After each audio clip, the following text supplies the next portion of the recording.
Welcome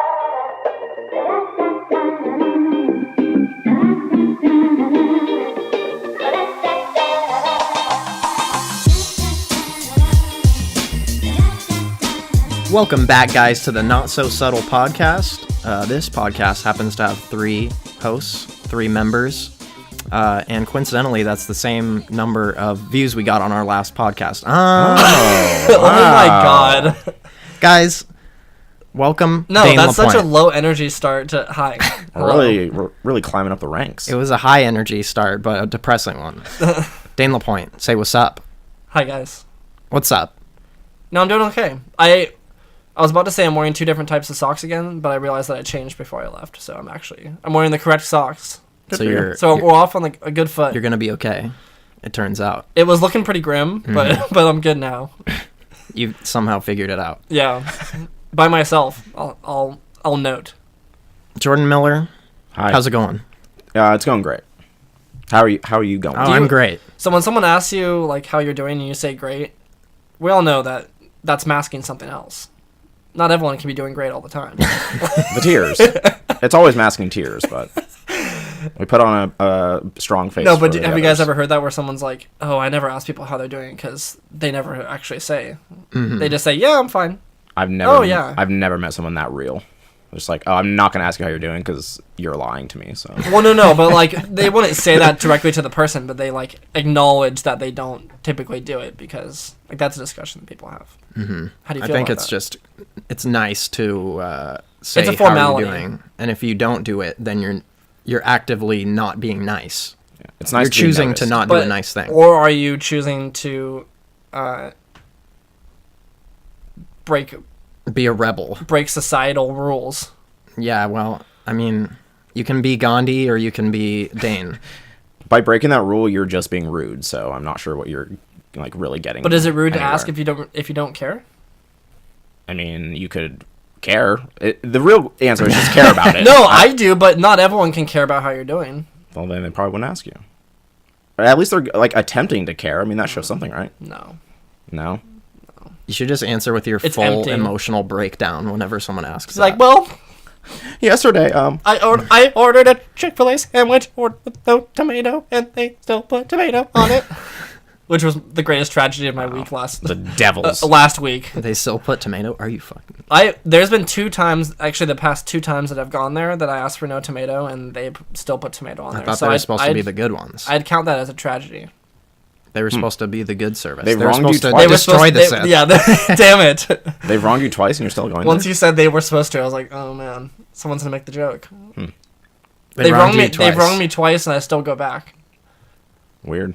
It's almost as if it's arbitrary. All right.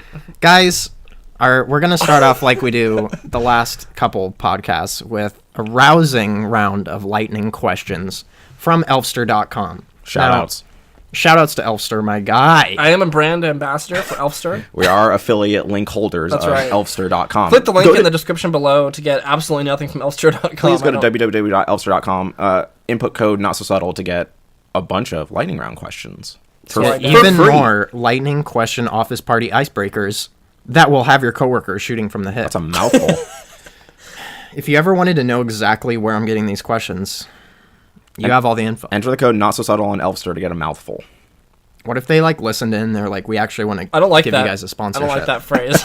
What if elfster.com is actually like an alt-right website? That'd be really unfortunate. Yeah, that would be. But they have great questions, so. All right, let's move right in here, guys. Ready for this? Mm-hmm. Giving presents or getting presents? I mean, everyone's answer is getting presents, but if you give someone a nice present and they actually enjoy it, that's fun, but getting something is always nice, right? I'm going to say that I actually enjoy giving presents more, and I'm a great guy, so no. Colter, you're so nice. Colter, that's so God. just so wholesome. You're just so... Here's why. You're just such a Wholesome. good guy. Getting the ultimate present is better than giving the ultimate present. I'll say that. But True. how often do you get the ultimate present? Never in my life. Never. Absolutely never. People never go that far out of their way, Yeah. or at least not for me. That's never really happened where I've gotten just the sickest thing known to man. There's like the one time where on Christmas, like, oh, like, and this was a while ago, we're like, oh, I got like that one video game I really wanted, or hey, I got like an Xbox or whatever it was, and that was really cool. But those times are gone. So now I get clothes and socks, and that's fun. But it's nice to give like go out of your way to make a actual personal present, I guess. But Yeah. I would say my real answer would probably be giving, but I don't get the opportunity to give extravagant gifts all the time. So I don't know if I can actually say that. I mean, I would want to. If I had like, if I was a rich man, I wouldn't like, give my friends like $1 million for like Christmas or whatever, but like I would do like something nice. It's like a few thousand. I would do like, I would give you like bills. I would give you like, a $700 like Applebee's gift card or something. Like Wow, just never mind. something real generous. When you win the lottery, never mind. Just don't even contact me. No, anymore. but like if I had the means to do it, I would like to like give some extravagant gifts. So who knows? I always It's a fantasy thing. giving gifts because I thought about like what they would enjoy, and that's like what the true meaning of Christmas is, guys. Yeah, not even just Christmas, like, and not even for a birthday, but like just doing something nice for a friend. Yeah, it feels. It makes good. you feel good. Yeah, it does feel good.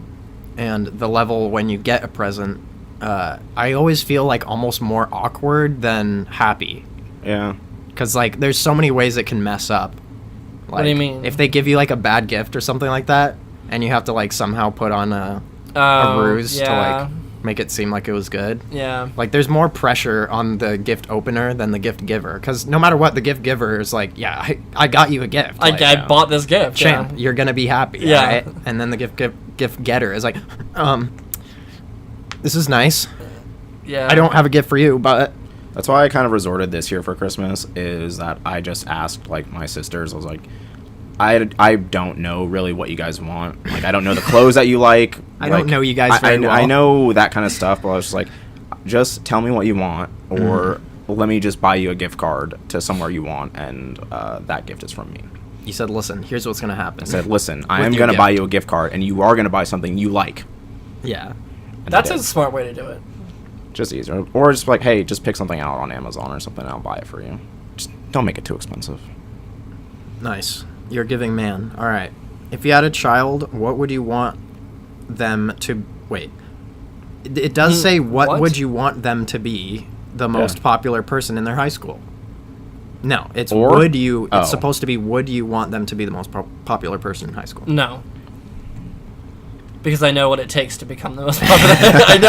I know what they'll have sacrificed along the way to reach that point. Yeah, I mean... And it's not worth it. I always hear about, like, how in a lot of people's schools, the popular kids are, like, doing, like, coke Each other. and stuff like that, and, like... Each other, yeah, doing that horrible too. things. Yeah. And just, like, I don't know, for me, it didn't really seem like that at our school. It seemed like the popular kids were, like, just interesting people. I also feel like don't know. our high school is a little bit like... Like, us... I was about to say something specific. Like, I know, I But that's- before you censor that one out, but, like, I feel like in movie stuff, or, like, even just around, like, the United States, like, oh, like, the jocks and all this stuff, like, the most popular people, and, like, in our high school, it's like, oh, it's kind of, like, the band people, like, most of, like, the nerdy band people were, like, the popular people. I don't know if our high school was, like, a weird outlier, but... Remember kinda different. the class president Yeah. of our high school? A stand-up guy. Just a great man in all regards. Wholesome. Never did anything bad. What? Say something. I have nothing to say. Do you disagree? I mean, there's no way you can possibly disagree. No, I don't disagree. I just have my own opinion. Okay, what is it? I'm not going to say it on the podcast. Wow, okay. We have this some is stuff shocking. to go through. We're gonna have to discuss this afterwards. I'm amazed. No, I like our This class may be president. cut. No, Okay. I'm not. All No, right. I'm not saying anything about that. I have my own opinion Oh. about like, yeah. Oh, okay. Well, you can say that, right? No. I mean, okay. You can't say anything. All right. I'm just gonna hold. I'm gonna hold it. It's not anything bad. Okay. Oh, but you're still gonna hold it. I just Okay. don't want it to be something on the podcast. All right. Okay, fair enough. Yeah, I honestly, if they are very popular, good for them. If not, good for them. I don't. I wasn't the most popular person. I turned out fine. Yeah. I don't want. Well, I'm never gonna have kids, so this is just something completely hypothetical. But If I you don't. had like a robot child, Yeah, like I want to. If I had kids, I wouldn't want them to be anything. Like, as in, like, They're nothing. I wouldn't, they're nothing. As in, like, I wouldn't want myself to have, like, preconceived notion as to what they're gonna do or like what they're gonna be. Like, I would never be the dad who's like, you need to try out for the football team. Like, you need to be a varsity football player. Or like, I would never like tell my kids to do anything or like. I would never like guide them. I would like help them if they needed help with something or if they wanted to do something. Once they're out of the womb, they're on their own. That's right. And like I would never like, settle a hint like, I would never give tennis them would be food cool, without them asking. You have to hunt the food yourself, son. Like or daughter. I don't know. My parents kind of did that for me, and I turned out terribly. But no. I agree completely. No, but like my parents never like forced me to do anything, or they never like strongly suggested that I do a certain thing. It was like if I showed interest, they would be like, yeah, let's do it. Like, what team do you want to play on, or like whatever. So I would let my child, forge their own path. Sure. You're a god among men. It's a shame your kid will never experience that because they are non-existent. I'll never have a kid. If I had a fetus. If I wouldn't know what to do with it. I wouldn't know what to do. All right. We're skipping one question, which I already told you guys. Good. Is Thank cringy you. AF. No cringes here. From 1 to 10, how hot do you like your shower water? 45. Shower water is kind of gross. I'm going to go with 10 is like as far as you can. Yeah. I'm going to go with like a solid 8. 8.5. I literally, when I step into the shower, I want the water to scald my skin. I want it to be so hot that I just melt inside there, and then I'll just. You're the devil. I do keep it extremely hot, but not as far as it can go. Like a little bit before that. I want to be uncomfortable. Maybe like a 9. Maybe like a 9. Not like you guys. Really? I'll do like straight up the middle almost. Like what? Just a Too little cold. bit to the. No just a little way. bit to the hotter side. Have you guys ever taken just a straight up ice cold shower? Yes, I have. The worst fucking. It'll wake you up real quick, yeah. but. Have you guys ever done the ice bucket chow? No, do you ever? Yeah. Everyone's no. Everyone's always had that experience where they get into the shower and they turn it on and it's ice cold and you go, ah! Yeah, your body just like shrivels. Yeah, you just turn into a Do you fucking guys like raisin. like go into the shower and then turn on the water like while you're in it? No, I turn not it anymore. all the way up not and after just jump in. Not after the first time that I Yeah. had an incident. Yeah. I was just making sure because that would be wild. Yeah, no, it's not like a steady increase. It's just a full blast. I'm burning. Just jump in. Fire burning on the dance floor. Okay, like here Sean I have a Kingston. question I just thought of. Go ahead, champ. So I don't know if we already talked about this on the podcast. We may have, but shower routine. just how many routine. bars of soap do you use per shower? 10. Average shower time. On a scale of 1 to 10. 10 being 10 bars of soap. No, so You can't go over 10. It's impossible. I think we may have already talked about this, but do you guys pour in the cereal and then the milk, or milk and then the cereal? Cereal and milk. Same. That's literally the only possible way to do it.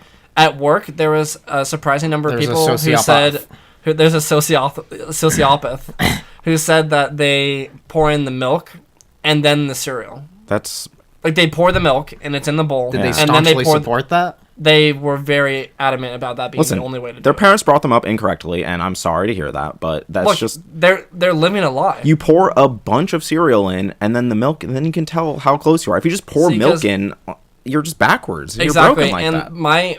there was a lot of people. It was a split camp, which was interesting. But what I said was that it's easier to gauge.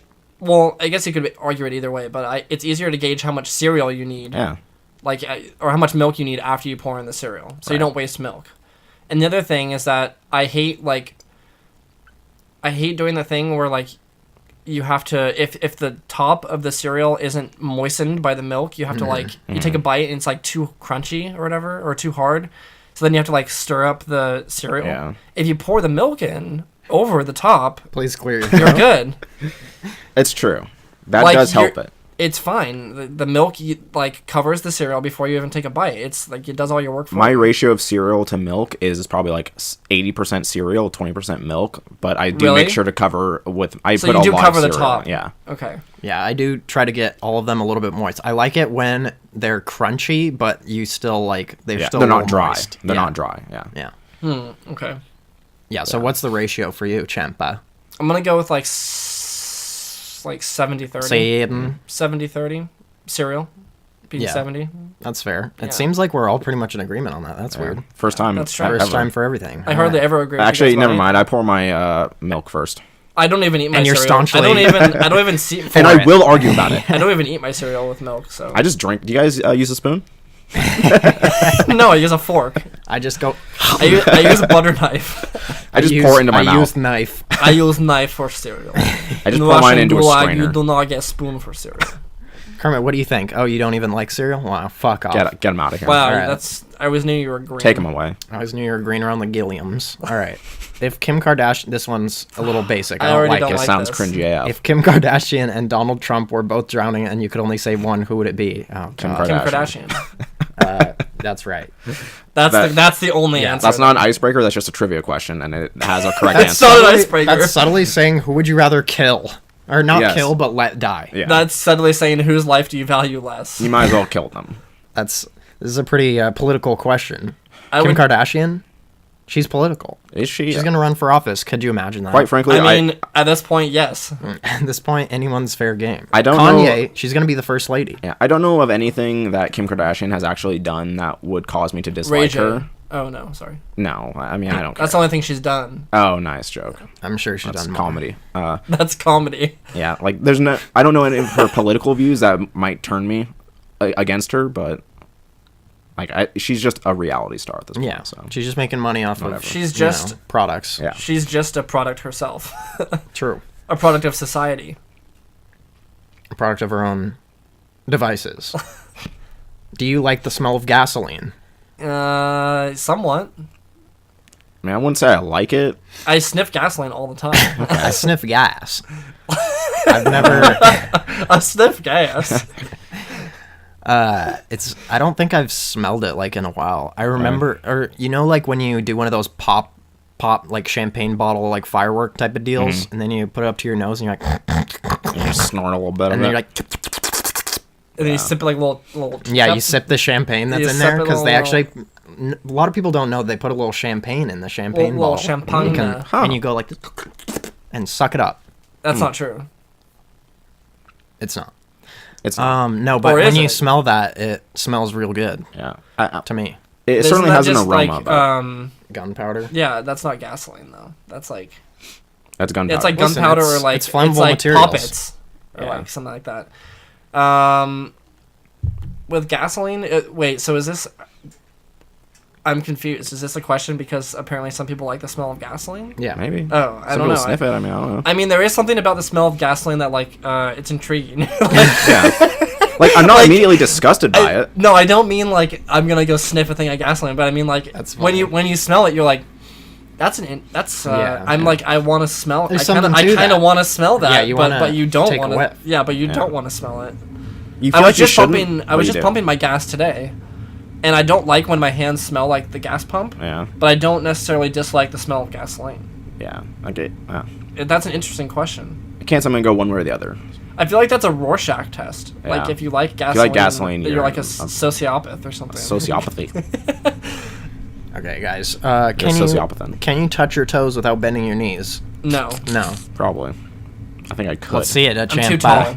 Should I go for it? Yes. Yeah, let's try. It's gonna cause me physical pain, but I will Make do sure it. to put your butt towards camera. Just kidding. Can you actually do this? Yeah, I'm pretty sure. Really? You've done it. It's looking close, but Okay, that was pretty. that was close. I'll give it to you. I champ. honestly think like I'm like some sort of strange Alien. alien creature with misshapen limbs. I can't do it. I'm too tall, or like I don't know. Maybe like my back is broken or something. I You are don't know. disgusting. No, just kidding. I do have squilliam hands. I can. And arms. I like went to the physical therapist one time just because I think we had like a free like session or something like that. I don't What? know. I think it was because I have like scoliosis in my back, Oh. and so we wanted to go see if there were any like stretches that could like help with that or something like that. And the lady was like testing how far I could like bend, like the sit and reach type of deal. Yeah. And she's like, so this is as far as you can go? Like, and Like, then she was yeah? like, you're about as flexible as like an old lady. Like, Wow, she's just going she in just on you. roasted me straight up. You're just like, Damn. I'm not feeling great from this, lady. I would have been like, good thing this is free because I wouldn't pay for a roast session. Yeah. Bitch. So Wow. wow. She was rude to me. No, it's fine. She wronged you. I need to know these things. Listen, she gave me her medical opinion. Look, and you haven't been back since. Blacklisted. Blacklisted. One bad experience. Got him. I was about to say the name of it, but might as well not. Might as well.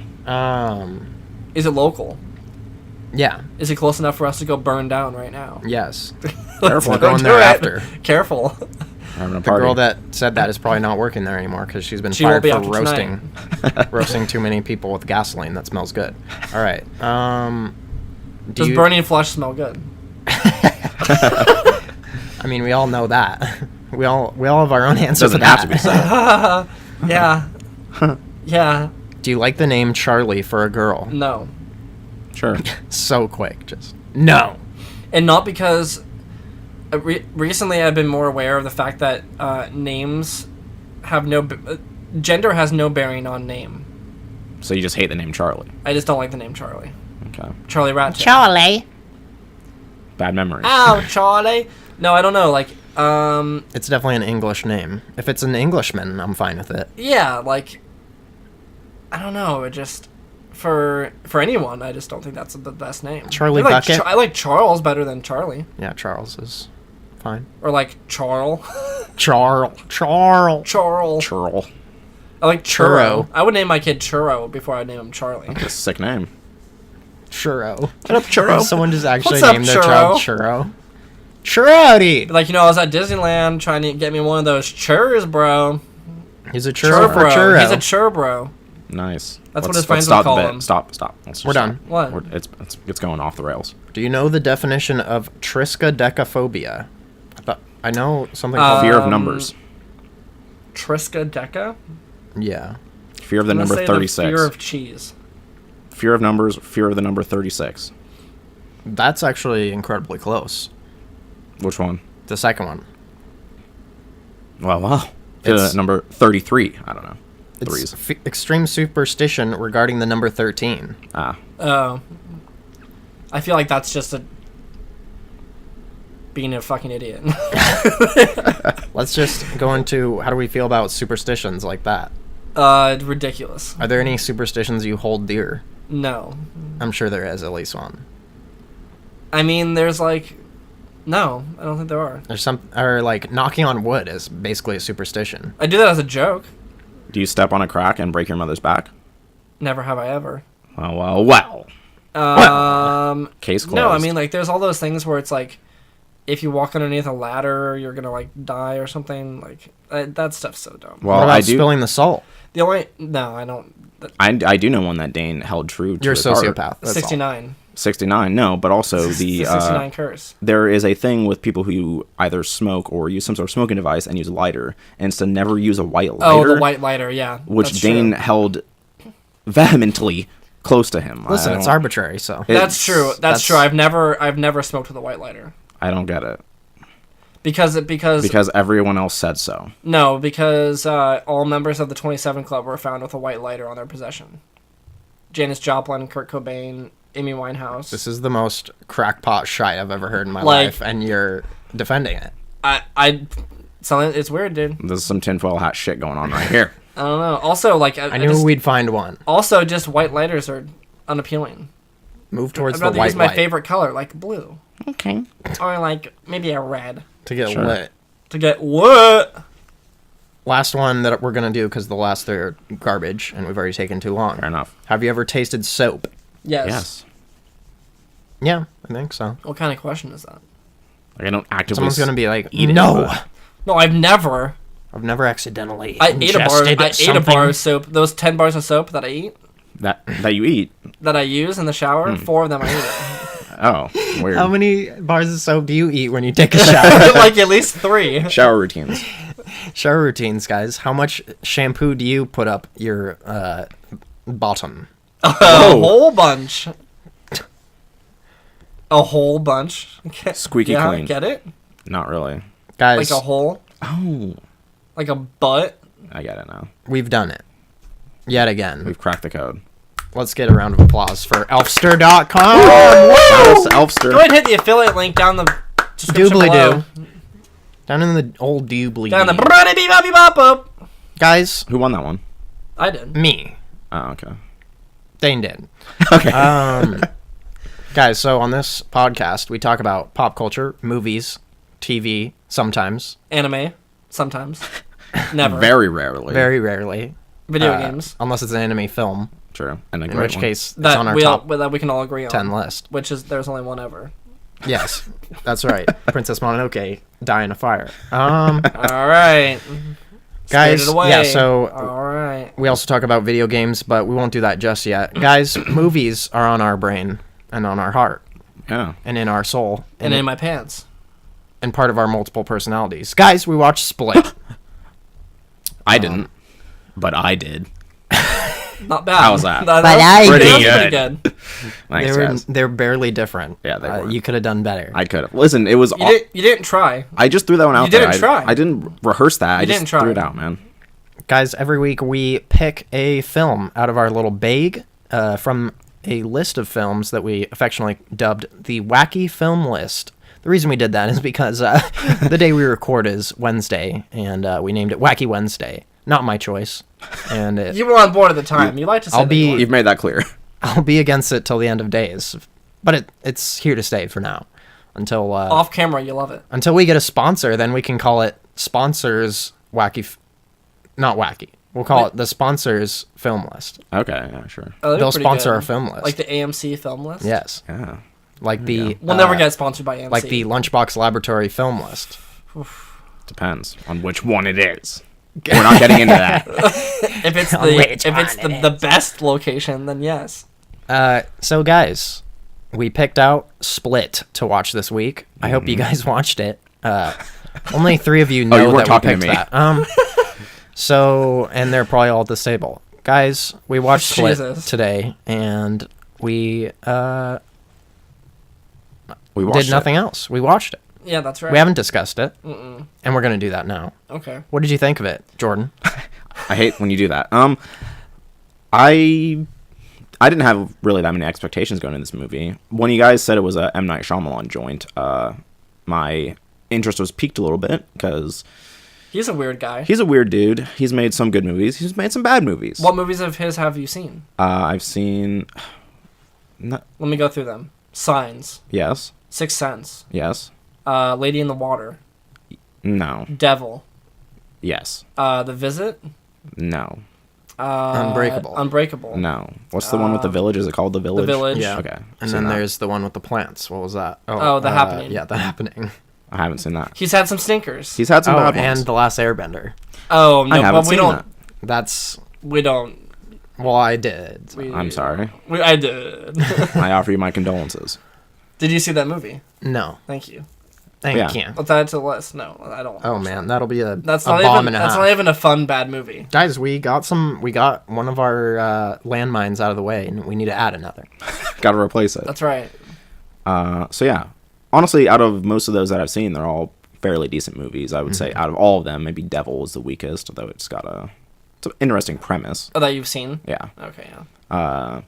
But yeah, I didn't have too many expectations going into this, but it was. I enjoyed it for the most part. I think. I feel like James McAvoy carried that movie Oh, easily. because the script overall is not fantastic, and the main girl, Casey, I think her name is, not really a likable character at all, and she just, I just don't understand like her line of thinking half the time. Like the very first scene in the movie, she like, first of all, she's with people who I guess are her friends. It's very unclear whether they're just like forced I was friends or very not. confused for the first a Yeah. lot of this movie. Their I think relationship they is explained confusing. that they're all in the... Okay, so They're all in the same art class. Yeah, they're all in the same art class, and she couldn't invite everybody except just that one girl. Okay. So they're clearly not friends. I was Well, confused. I think they're like acquaintainces. Yeah, like they know yeah, each other. they're at the same but- school, they know each other, but but- they're not like Okay. But she gets a ride home with her friends and their friend's dad, and this just bothered me to the deepest level of my soul. She gets into the front seat of like her friend's dad's car and like Well, Who the fuck does that? The reason that she did that, we never actually saw her sit down in the car. We just ended up seeing a shot of them all in the car, and she was in the front seat. I think the reason that she chose that seat is because she didn't want to sit in the back with that girl who was being like a bitch and her friend. I mean, because they wanted to sit and talk to each other, so they probably got in the back first.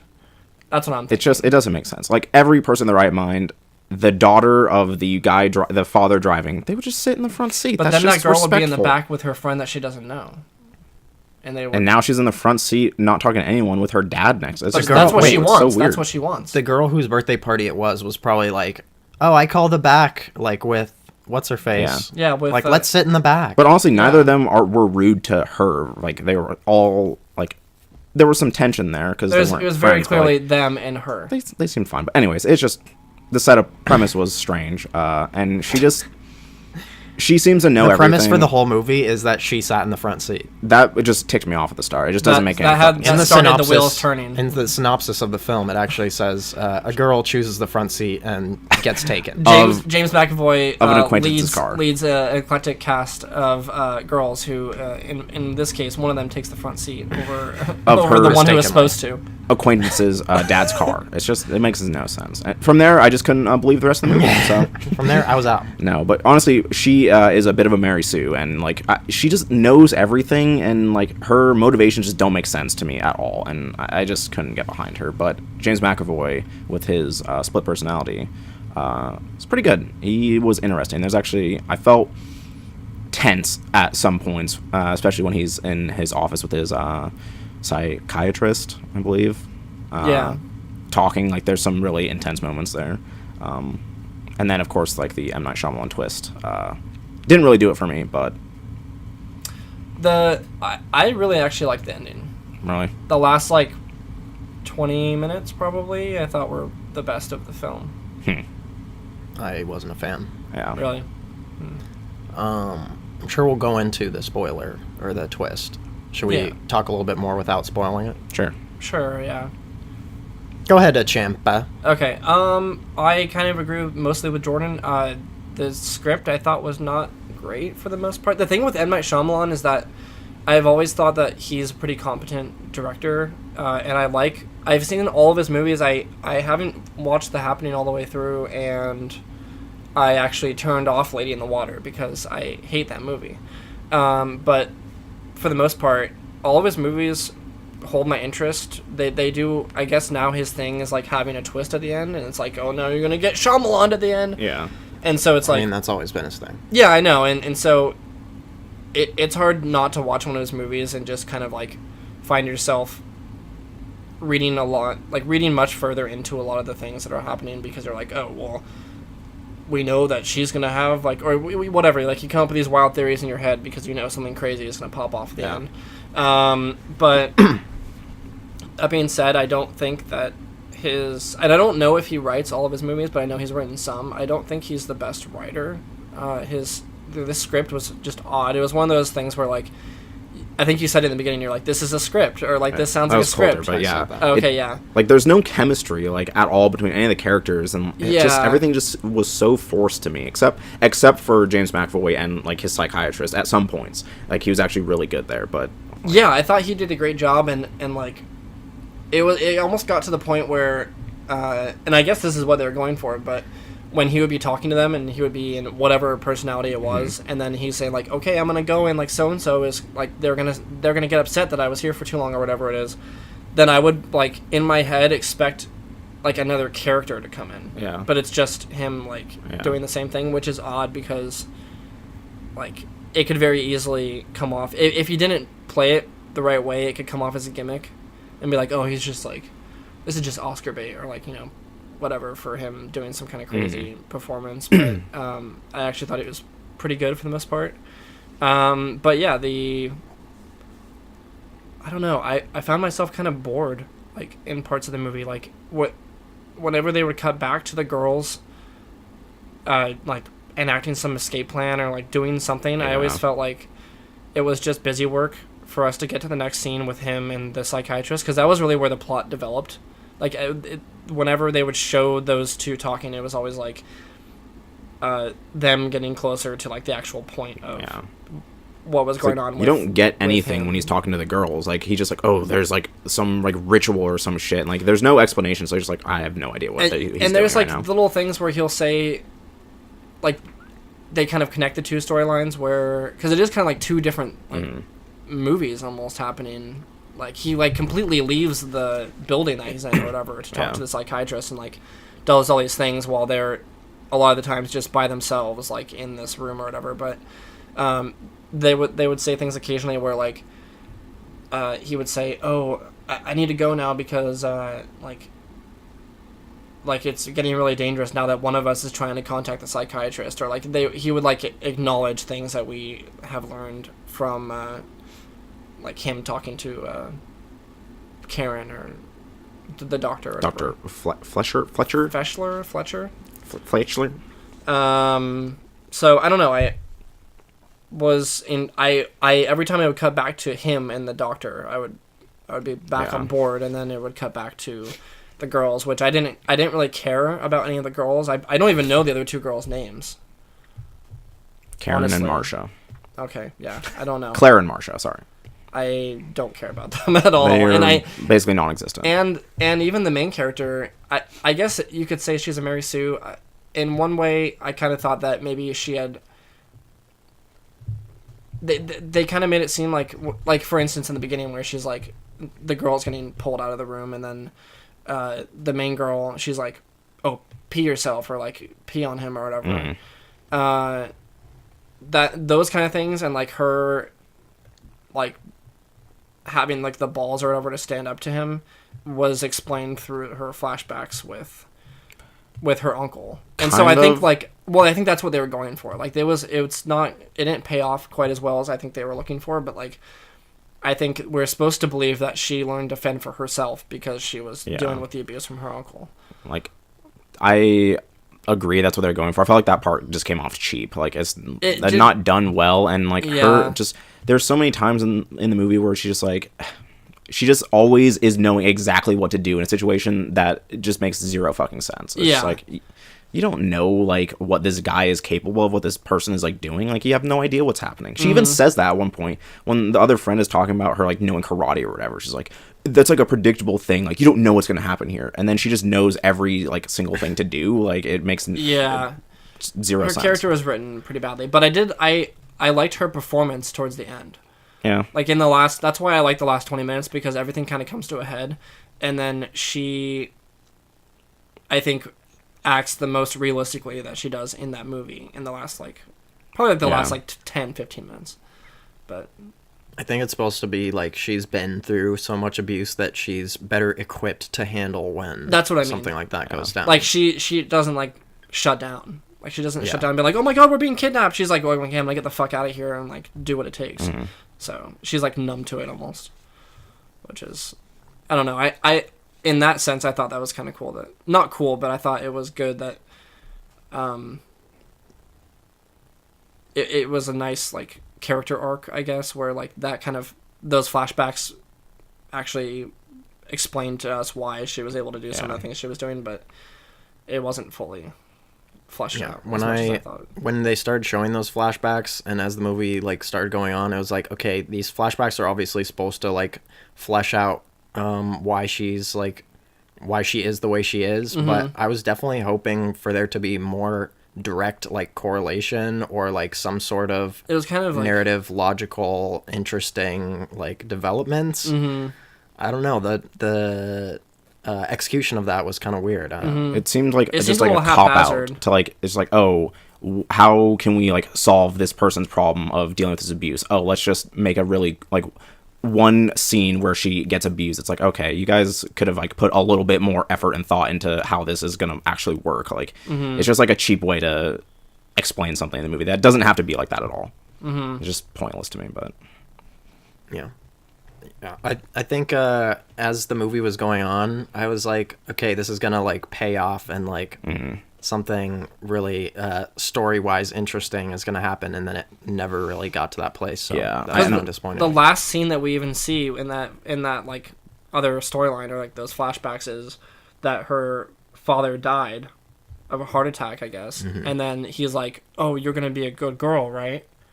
and like saying that like we know that she's gonna go into the care of her uncle, and then we don't get any. We don't get much else from it. Yeah. There's like another scene at the end where, like, you can kind of assume what happens, but. Yeah, and I just like the end of not the end, but the ending of the movie with James McAvoy's character. Like the whole thing with the Beast is just not like that. Did not do it for me at all. I was like, okay, this like I was hoping, even though this probably would have been really stupid, that he would literally just like transform into a monster at the end. But he's like not that intimidating. Like when he's describing the Beast, like he's way taller than me. He's like a monster. Like, no, that's he's just like, the same guy. He literally looks the exact same, but he has a weird like goop on his like skin, and he has veiny like veins popping out. But it's not like intimidating. And I don't know. And also like to me, like you could just see it coming. Like the psychiatrist is literally just like, oh, you're talking about the Beast, and she goes into the most specific detail of exactly what he can do. We're just like, you say he has like he's really strong and he can use his friction on his hands to like climb the walls. Well, like, the reason okay, they were obviously gonna do that. The reason like, they were talking about that is because of Unbreakable. I think. I have no connection to this. I have no idea. I what haven't that seen it, but reference I is. just think a lot of those things, like it's established that there was like a superhuman like in that world before. So that's why she was mentioning that. I just don't. I guess I don't see how that ties in until the very end. Like that's like the only callback to that movie that I don't know of. So I don't know. Yeah, but. it's supposed to be like basically another like something about like humans unlocking their potential or something like that, or like. Yeah, I thought there was going to be a more interesting twist. There's not even really a story twist. It's just, oh, guess what? This movie is within a larger framework. Yeah. That's the twist. Like, I was hoping that somehow James McAvoy's character was either going to become a real monster or, like, some ridiculous thing with Casey was going to happen where, like, maybe she also, like, had a split personality and she was going to go, like, turn into a demon man as well or something. Like, but it just never, like, nothing pays off. But he also hinted at her, like, having the potential to do what he was doing too. I guess, but it doesn't pay he's off like, at oh all. yeah, your heart is pure or whatever. I'm like, only the broken know. Like, what do you say? Only the broken know something. I mean, but I took nothing away from that's that. just me So saying that like he sees that she's been abused and he like, and that is for some reason a getaway for her. Like it's not explained. Like. I think he's saying that. I think he's saying that she has the potential to, like, he's saying that she's like him. Yeah. But to what end? Like, what? That doesn't do anything. Like, I don't know. Like, he didn't want to, like, kill one of his own. Okay. Yeah, it didn't. It's just not interesting not at the end. Like, it's interesting to me. I think it's not necessarily satisfying, but it's almost satisfying in a way for me because it opens up, like, it's more satisfying the possibilities of what could come from that. In Split 2. Maybe. Yeah, I just don't see that happening. Like, I don't have. I mean, it wouldn't like, be Split 2, but it would be a sequel. It would be like a continuation of this story or like this universe, which I think is interesting. Yeah. Yeah. I mean, the idea behind it is cool, but it's just like that ending doesn't do anything for me, and I don't see them coming out with Split 2 ever. So they won't I be. think they could. I don't think it'll be Split 2. I think it'll be like another M. Night Shyamalan joint called something probably completely different. Yeah, I thought it was gonna be like more of its own self-contained movie with a twist that really like made the story different. Yeah, and it like the twist didn't change the story at all. Yeah, I was waiting for the twist to come and completely just like shift focus. Like that's what M. Night Shyamalan does. Is like that thing. You're like, oh, like there's literally no way I could have seen that coming, and like maybe it's not a great twist, but at least it's surprising. And this is just the movie goes exactly where it like looks like it's going the entire time and never changes course. And to me it was just slightly boring because it just doesn't pay off, like for me at least. I will say on the more positive side, I feel like the execution of a lot of the tension stuff in the movie was done pretty well. Yeah. He's pretty good at like horror sometimes. Yeah. He has a way. Yeah. Like there were some really cool shots of like near like the psychiatrist or in the house with the psychiatrist where she was working, or like the staircase scenes. There's like this huge like spiral staircase. It just looks really neat. Yeah.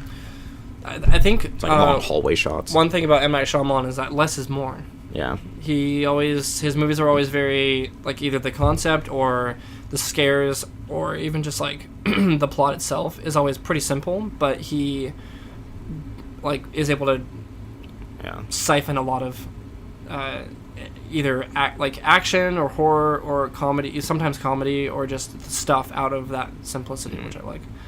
Like Signs is a pretty simple movie. Sixth Sense is a very simple movie until you see the twist. Yeah. Like there's a lot of just moments where in all of his movies it's like they're not necessarily a gimmick, but it's like you know from the start like what you're getting yourself into until the end, and that's why the twist is always so good, because you can watch the movie again and watch it through a completely different framework essentially. So I like his simplicity. Yeah, I think this movie could have been really cool because the execution was there in a lot of the different scenes. James McAvoy was really good, but it's just like kind of bogged itself down towards the end. Yeah, I just don't like it. Just didn't go anywhere for me. Like interesting. Like I was even hoping at the end when it was revealed that she's like underneath the zoo or whatever, like where they live. I thought that was somehow gonna be significant. Yeah, I was like, oh wow. I remember him like talking about something like where he worked. They had a field trip. Oh, he must be going to the zoo, and then it just like it doesn't. Turn it kind of into anything. acted like that was supposed to be like a revelation, but it wasn't at all. It was just like nothing came of that. Like other than like I just wish it would have gone just like one step further into like going to Crazy Town, but it just doesn't quite get there. Did we all see The Visit? Yeah. No? I really liked that one, actually. And the twist to that is, like, a legitimate twist, not like this, where it just takes the same path. Yeah, like you're saying... The twist of that movie is pretty fucked up. It's pretty awesome. Yeah. Like, for the other movies, like, the twist, you're like, oh, like you said, you can watch it again and, like, see it from a different point of view. This one isn't, like, like, there's no... I'm not going to watch this movie again and, like, see a different point of view, because that twist doesn't change anything at all. No, like, it doesn't. There's no twist It doesn't really, but, like, even... Because, so, I'll say that I had it spoiled for me that this was in the same universe as Unbreakable, because... I forget... It was at work, or, like, I don't remember where I was, but someone was talking about it, they were like, and then Bruce Willis is at the end, and it turns out it's Unbreakable, and, like, the James McAvoy guy has superpowers and all this stuff, and like that, I think it was at the time where I was like, it was in theaters, and I was like, I don't even want to see it, like I don't really care that much, because the movie didn't look that interesting to me from the trailers, but I kind of wanted to see it just for his performance, but it looked kind of like a shitty horror movie, and I was wrong. I like this movie decently enough, but yeah, I don't know. So as we watched it, there was a lot of things I picked up on where like, as they were talking about like stepping into the light and like, you know, all of them forming into like one being and like all these things, I was like, okay, well that explains how he gets the powers and like all this stuff. So I knew that I saw the ending coming, like in terms of him becoming like this crazy like demon man or whatever, but I liked the concept of like there being, I don't know, like it added some sort of like interesting element to it where you think like, okay, well this is just one of these people, like this, or one of these things or these people that can do this, and so I guess the idea of like the M. Night Shyamalan cinematic universe is more interesting.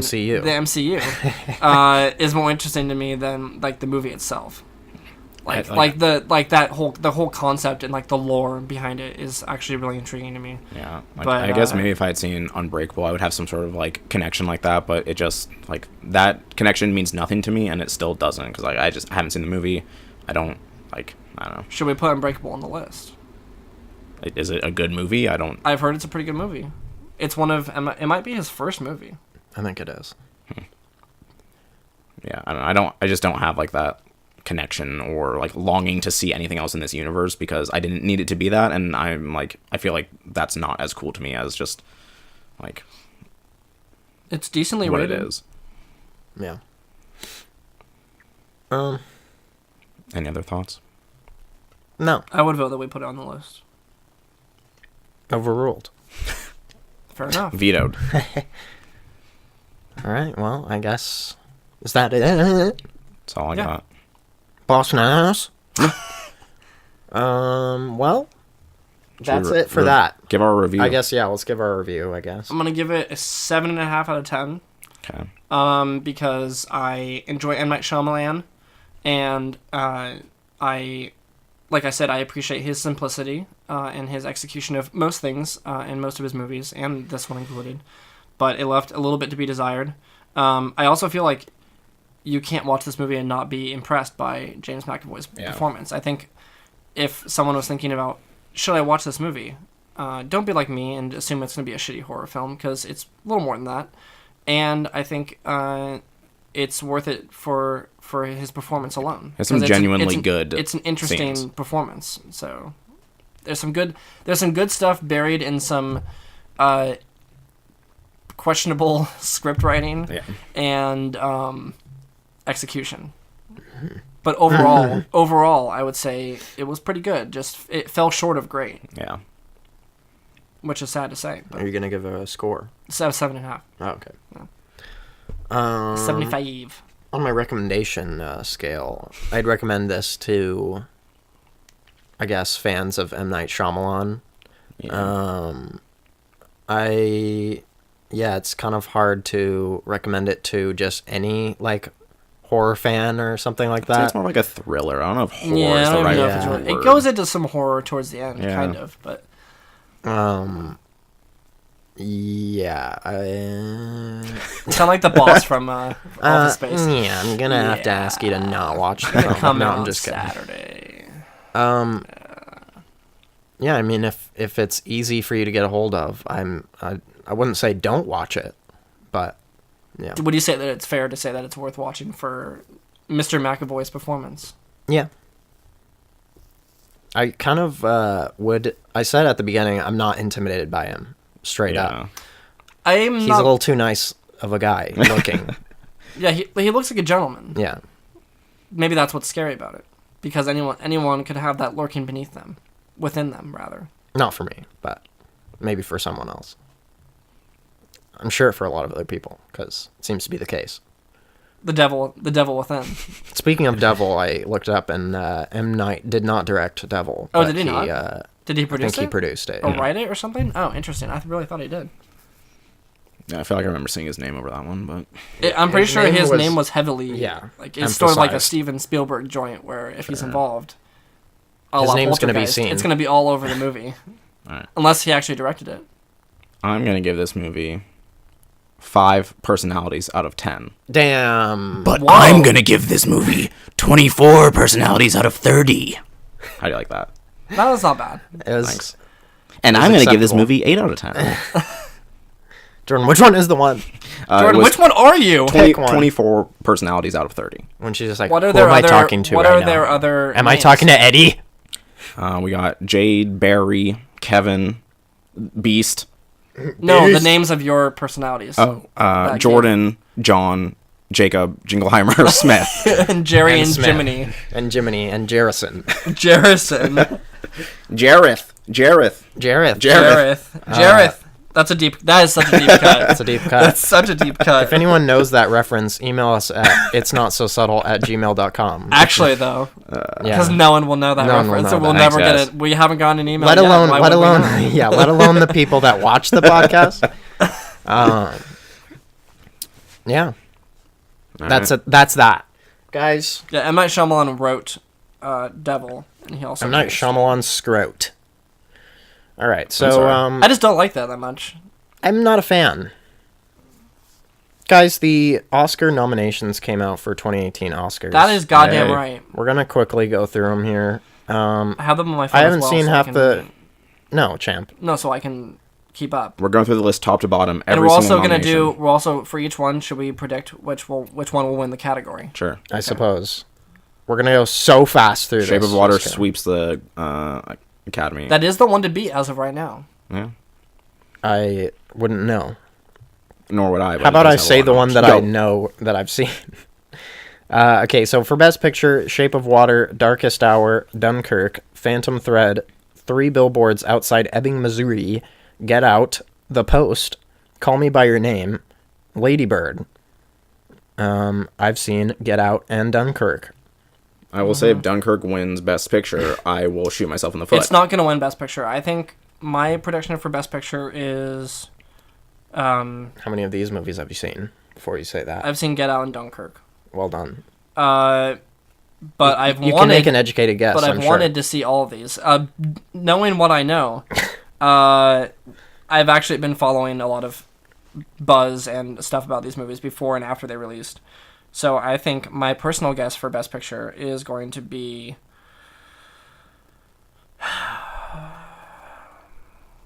I'm gonna go with 10. I'm gonna go with. It's a tie between 3 Billboards Outside Ebbing, Missouri, and Call Me by Your Name. I have no idea what either of those movies are about. I had the opportunity to see 3 Billboards, and I didn't take it. Not necessarily because I thought the movie would be bad, but... It's, well... you guys are going to be immediately turned off by what I have to say right now, which is that it was written and directed by the same guy who did In Bruges. Okay. I'm not... I mean, I didn't hate In Bruges. Oh, I thought you guys hated that movie. No. I mean, I hate parts of it. Oh, okay. Is it as racist and sexist and bigotry-filled as In Bruges? No, actually, it features an empowered female played by Frances McDormand. Wow, what a turnaround. Who challenges the males in her little town. Cool. We're absolutely not going to say the plot of every movie on this list. Please don't. All right, so... Well, I wasn't going to. One question. Sorry that I have passion. Yeah, no, please... please don't. Subside that. Please don't have passion. Please hold that back. I had a question. Oh, what do you think are the chances that Get Out wins? Slim, I would say very slim. but I'm shooting for it. Given that it's like a genre movie and it's lucky to be even on this list because of that fact, it's not winning. It's not. It's very slim. I'm glad it's up there. One might say it was. Someone could say it's their favorite movie of last year, and for that reason alone, I hope it wins. I think that certainly. I think all those movies have a chance of winning. I think that probably has the slimmest chance on that list, unfortunately, just because a lot of these other movies you can let's say it, Phantom Thread in the Post, maybe even Darkest Hour. I can't say this for sure because I haven't seen them, but they're all what someone would call Oscar bait. Mm-hmm. All right, let's to move the highest on here. order. Champadoons.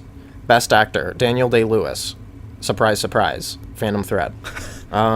Timothy Chalamet, Chalamet, Call Me By Your Name. Daniel Kaluuya, Get Out. Denzel Washington, Roman J. Israel, Esquire. And Gary Oldman, Darkest Hour.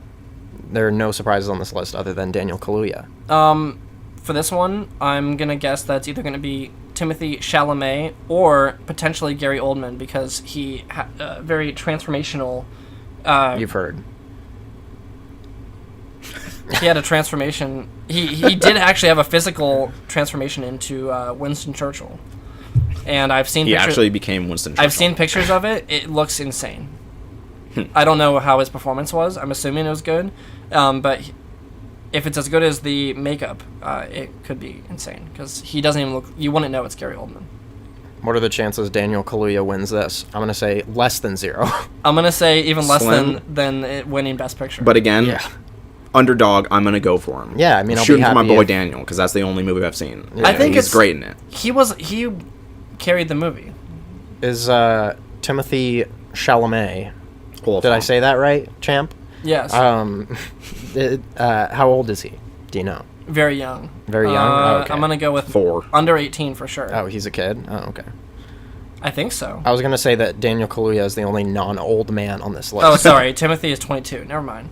He looks like a boy God, in the movie. ancient. They make him look like a very small child. Interesting. We have 2 young men and 3 just veterans. 3 just monster men. One of them is literally named Old Man. The other thing that I'll say is interesting is that that was good. Timothy Chalamet's. I guess I didn't know he was a lead actor, but his supporting actor Armie Hammer was not nominated. I'm so sad. Right. I don't even know the plot of the film, and we won't say it. It's.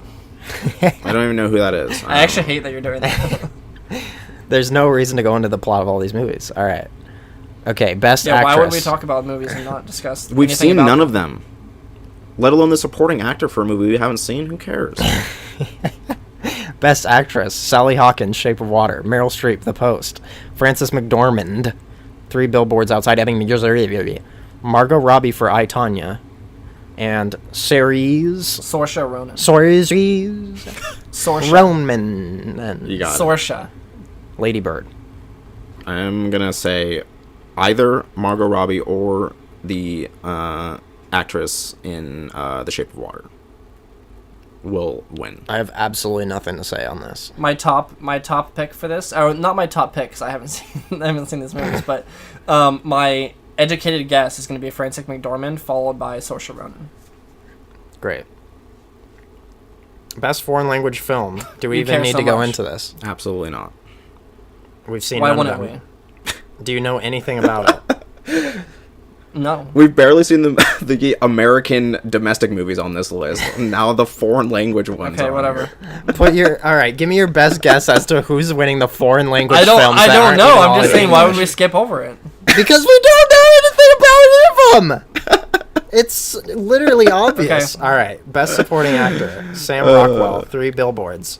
Woody Harrelson from the same film. Interestingly, Christopher Plummer, All the Money in the World. Willem Dafoe, The Florida Project. Richard Jenkins, The Shape of Water. The Shape of Water. The Florida Project. Is this the only nomination? Probably not. Yes, Okay. I believe it is. Interesting. 2 people from blah blah blah blah blah out of Missouri. Yeah, I'm kind gonna of- go with Sam Rockwell on this one. Oh. Samuel. I'll Rockwell. hedge my bets. I'll go with Woody. Either way, we're winner because that movie's gonna get one of them. I'm gonna arbitrarily go with Christopher Plummer, All the Money in the World. So Okay. that's interesting because let me go ahead and describe that whole movie for you, just to make you angry. No, Kevin Spacey originally played that role, Oh, that's and he his was cut replacement. completely from that Yeah. movie. And then Ridley Scott was like, "All right, Christopher Plummer, how do you want to? What do you say you want to be in this movie? Shoot all your scenes in 2 weeks, or 3 weeks, or something like that." So he basically, apparently, it's crazy because he actually gives a really great performance, and Christopher Plummer is a well-known and very well regarded actor, but he shot those scenes in like a ridiculously short Yeah. amount of time. I think it was actually like under 3 weeks. That might take it, honestly. Yeah, and apparently he's really good. So who knows? Best supporting actress: Leslie Manville. That's an unfortunate name. Phantom Thread. Allison Janney, I, Tonya. Laurie Metcalf, Lady Bird. Mary J. Blige, Mudbound. Octavia Spencer, The Shape of Water. I'm gonna go with Laurie Metcalf. I have less than 0 to say about this. So which one was Laurie Metcalf in again? Lady Bird. Yeah. I'm gonna go with that one. I've heard good things about Lady Bird. Did you know in Lady Bird? No, please go on. Do you know the plot? Did you say already? Laurie Metcalf. All right. Guys, best original music score. Star Wars: The Last Jedi. Where is this? I don't see. Oh, okay. The Shape of Wawa. Dunkirk. Phantom Thread, and 3 Billboards. I think this one is very easily going to go to Shape of Water. If it goes to Star Wars, I will Vomit. vomit. I'll vom. Dude, I mean, they have to give it to John Williams every single time, I guess. I mean, he it's didn't win for fine. Force Awakens. I guess I don't know, but He didn't win. But he has more Oscars than, like, anyone else. I guess, but say what you will. I mean, the music in Last Jedi was perfectly good. Perfectly remember fine, anything. but it's not something that I'm like, holy shit, do you remember the Last Jedi soundtrack? Like, it's very much Star Wars to me. I haven't seen his other movies, but I kept hearing part of what I heard about The Shape of Water is that the music is a big part of it. So apparently, if it's integral to the film, I'm assuming it's. I'll go with Shape of Water because it is incredibly popular. Yeah. You're not going to go with Hans Zimmer's Dunkirk score. No. When they put Dunkirk on, I was like, does that movie have a score? It's just a bunch of really loud, like, sounds. I don't know if you heard it's who wrote the music. It's Hans Zimmer. It's Hans Zimmer. Hans Zimmer wrote it, wins. Jordan. Great. Let's just give it to him because that has a fantastic soundtrack. I listen to it every day. Lols. Guys, best director. Wait, did you already say who you think, champ? Shape of Water. Okay. Best director: Guillermo del Toro. Greedo. Greedo del Toro. Jordan Peele, Get Out. Greta Gerwig, Lady Bird. Christopher Nolan, Dunkirk. Paul Thomas Anderson, Phantom Thread. Jordan Peele. I didn't know Paul Thomas that. I'm gonna go with my boy Del Toro. I feel like this is Get Out's closest chance. Yeah. Yeah, A lot of I would agree with people that. really praised his directing for that movie. So, of all the nominations, of which there aren't that many, I feel like this is the best one he has. However, But they honestly, did get nominations in the biggest categories. Yeah, but honestly, Guillermo del Toro is It's hard to beat someone who has like 40 nominations in there. So Yeah. Yeah. Quick little thing here. I don't. It's not the highest amount of nominations for a movie ever, but it's very close. 13. it seems like That's a lot. I think the last time something like this happened was. It wasn't Return of the King. It might have been Fellowship of the Ring. Or one of them. Actually, it might have been Return of the King. It was nominated for like 11 or 12, and it won all of them. Wow. So I don't know if that'll happen with Shape of Water. I don't think it will, but 13 is a lot. That is a lot. That's almost every category. I feel like Christopher Nolan could possibly win it just because I hope he doesn't. he's known. I would be okay with does him. a lot. I think that would be a safe pick. He's extra. I would be okay with that because I know that he puts a lot into his movies, especially Dunkirk, because the amount of work they put into that movie was just absurd. So, All right. Best original song. Have we heard any of these? Mighty River by Mary J. Blige. Stand Up for Something. can't even Common. find that. Mystery of Love. Sufjan Stevens. Remember Me by Robert Lopez. Oh, that's from Coco. This Is Me by Justin Paul and Benj Pasek. I'm gonna say the best chances here are probably, actually the one I think it's gonna be is Mystery of Love from Call Me by Your Name.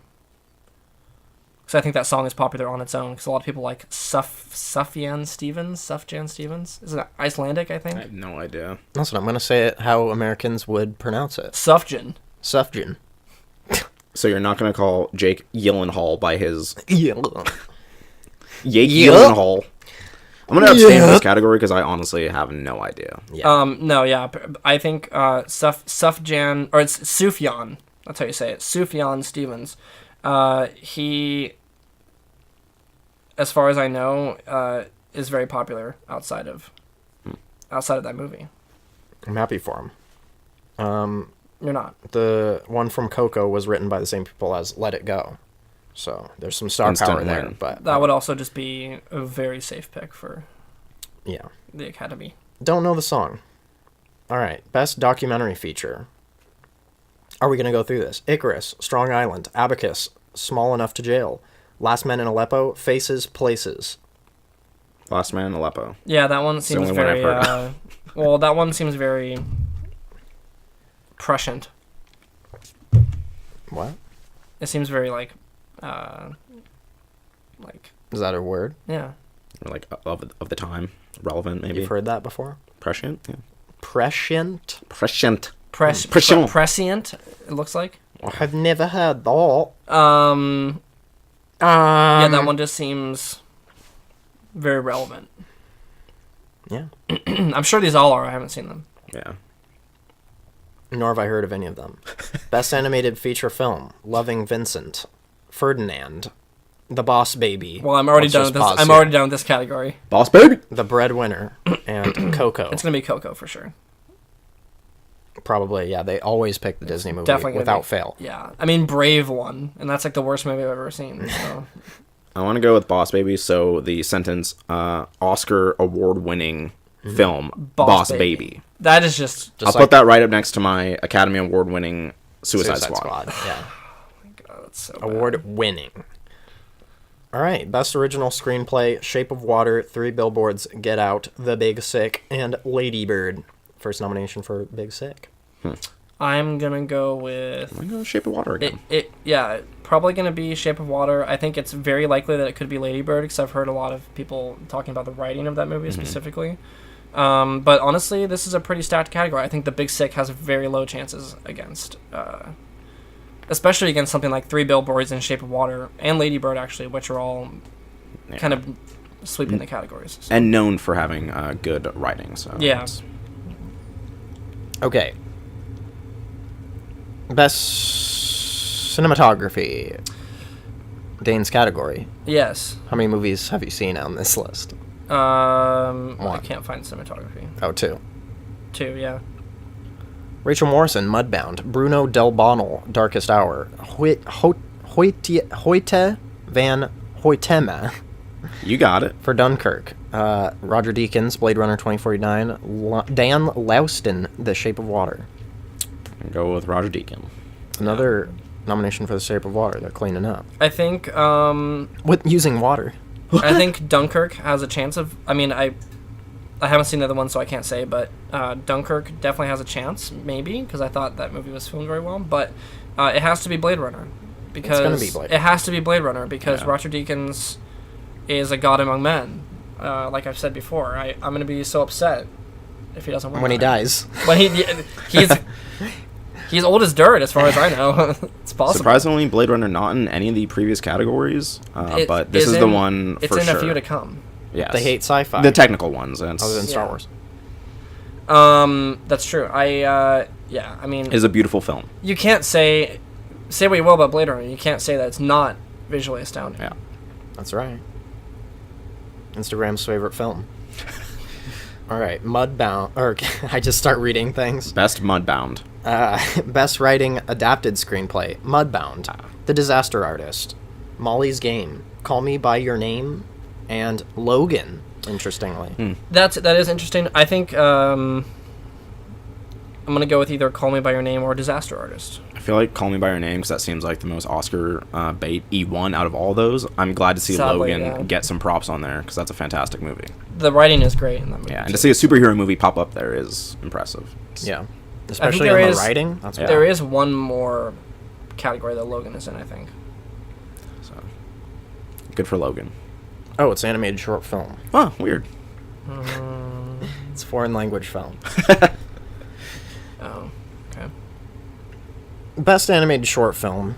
We don't know any of these. Lou, Yeah. Revolting Rhymes, Negative Space, Dear Basketball, and Garden Party. I'm sure one of these are like a short in front of Coco or something like that. Yeah, I don't know. And it'll I feel like win. I've actually heard of Dear Basketball, but I cannot be certain. Dear Basketball, Yeah. you are a basketball. You're a basketball. Dear You're basketball.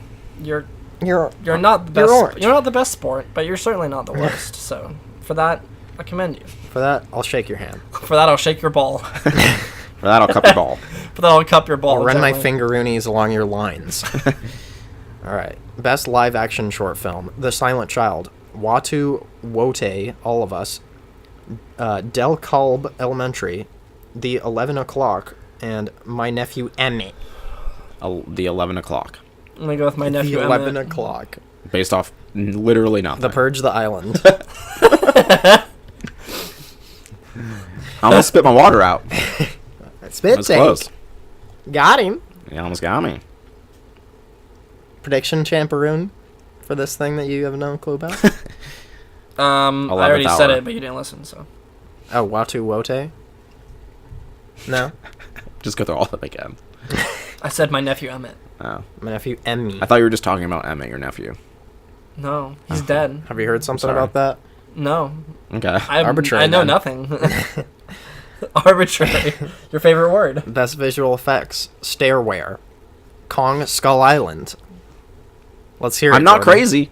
I'm not. I did crazy. say, first thing I ever came out of my mouth, that movie has some incredible looking stuff in it, so.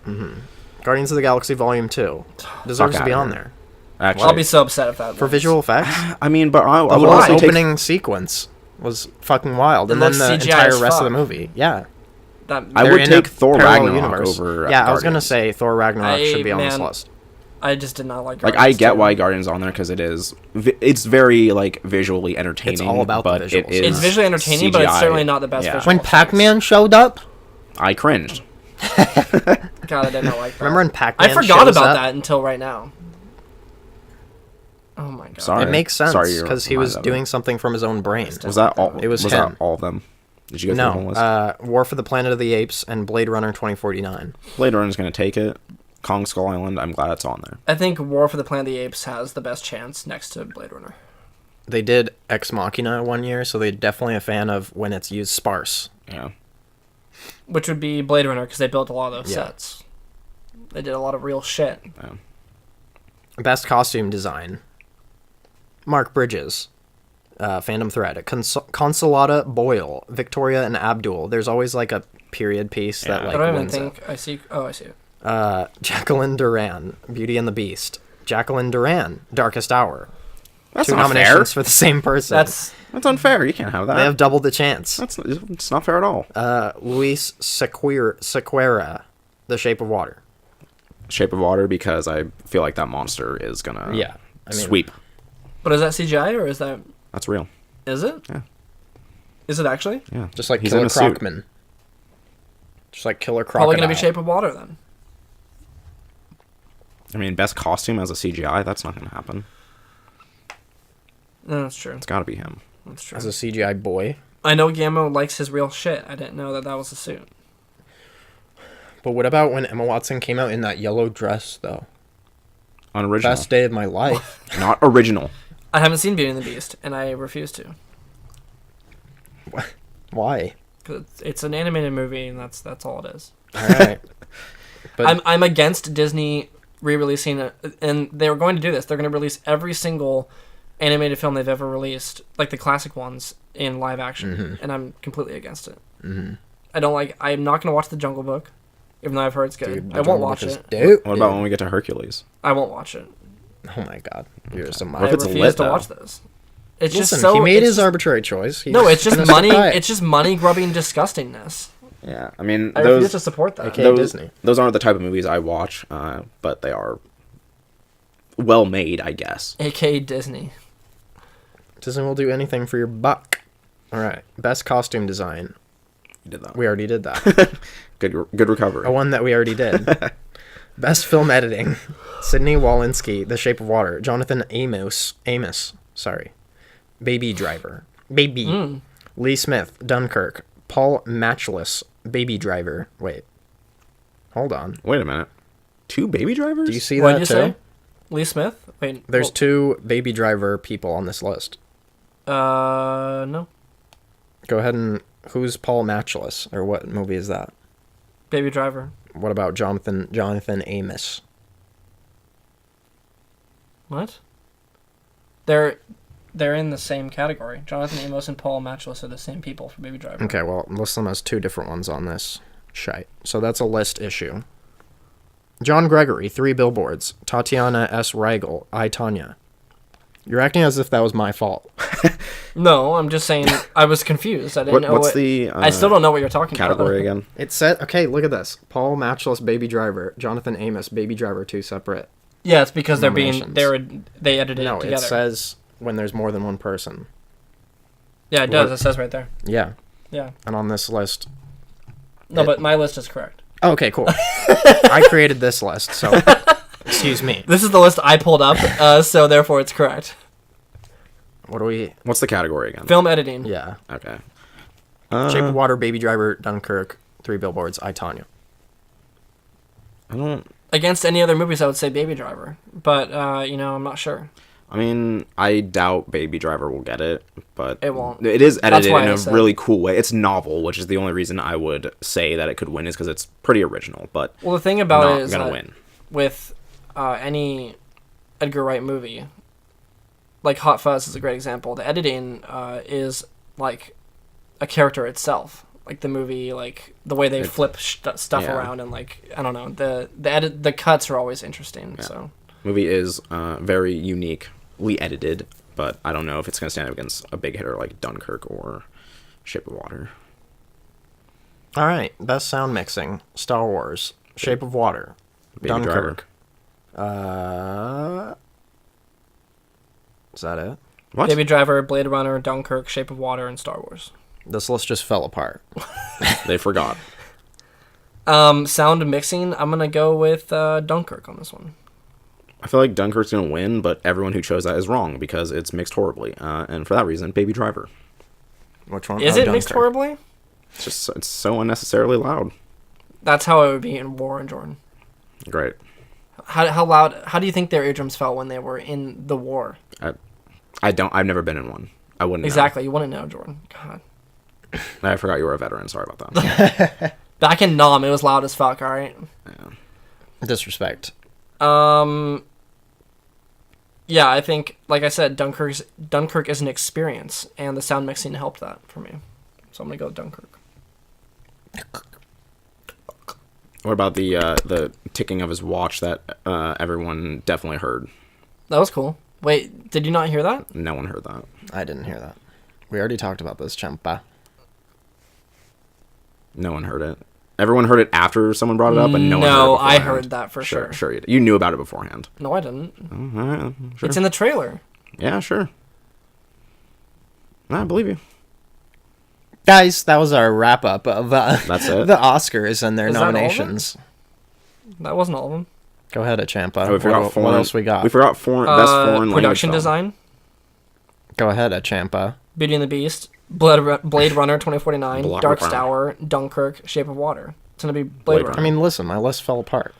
It did. Go ahead. Is that I'm it? done actually. All right, well, I'm also done. I mean, the list is not done. There's still more to go, but I'm done. So. I'm curious They're what the the other worst ones technical are. awards. No one cares about those ones. No. Like, You were barely oh, interested in any of these, so. Best like camera. Like, oh, Just who because gives a I shit? don't know any of the films.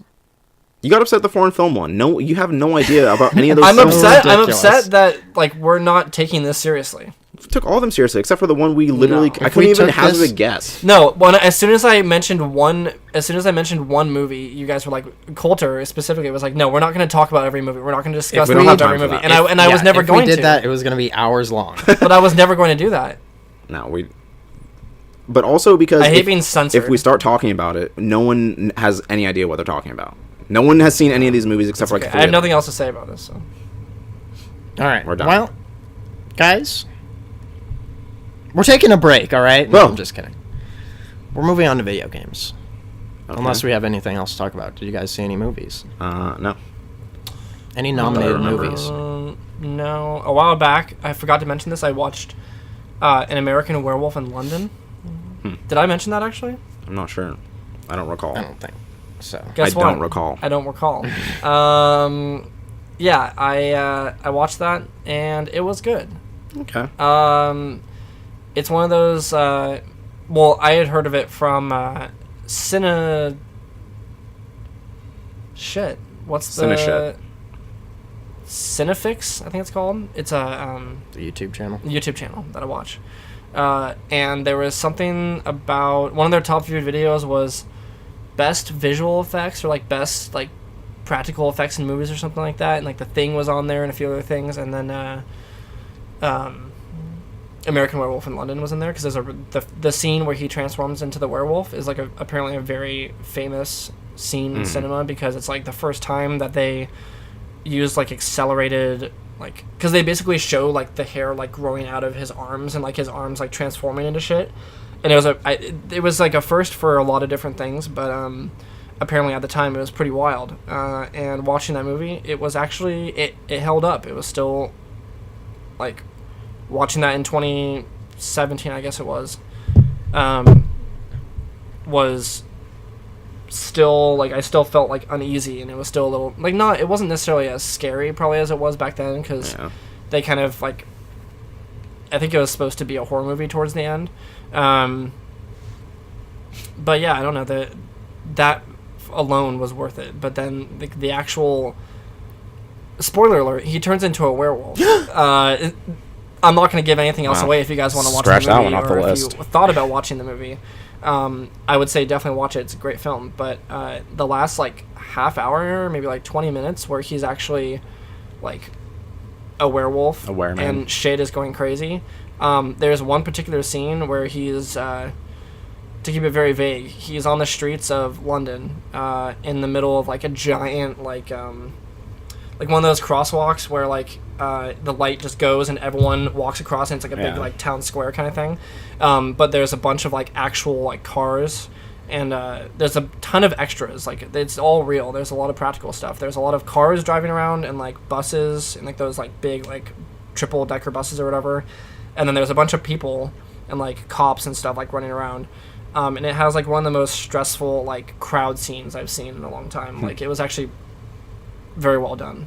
The climax of that movie is fantastic. So does this have anything to do with Benicio del Toro's movie The Wolfman or whatever that came out like a few years ago? No? They're not even like remotely based off the same thing? No. Okay. The whole premise is that these two friends are this isn't a spoiler because this happens in the first like 5 minutes of the movie, but these two friends are like backpacking through Europe, and they're in I I think they're in Scotland, I want to say, at the beginning.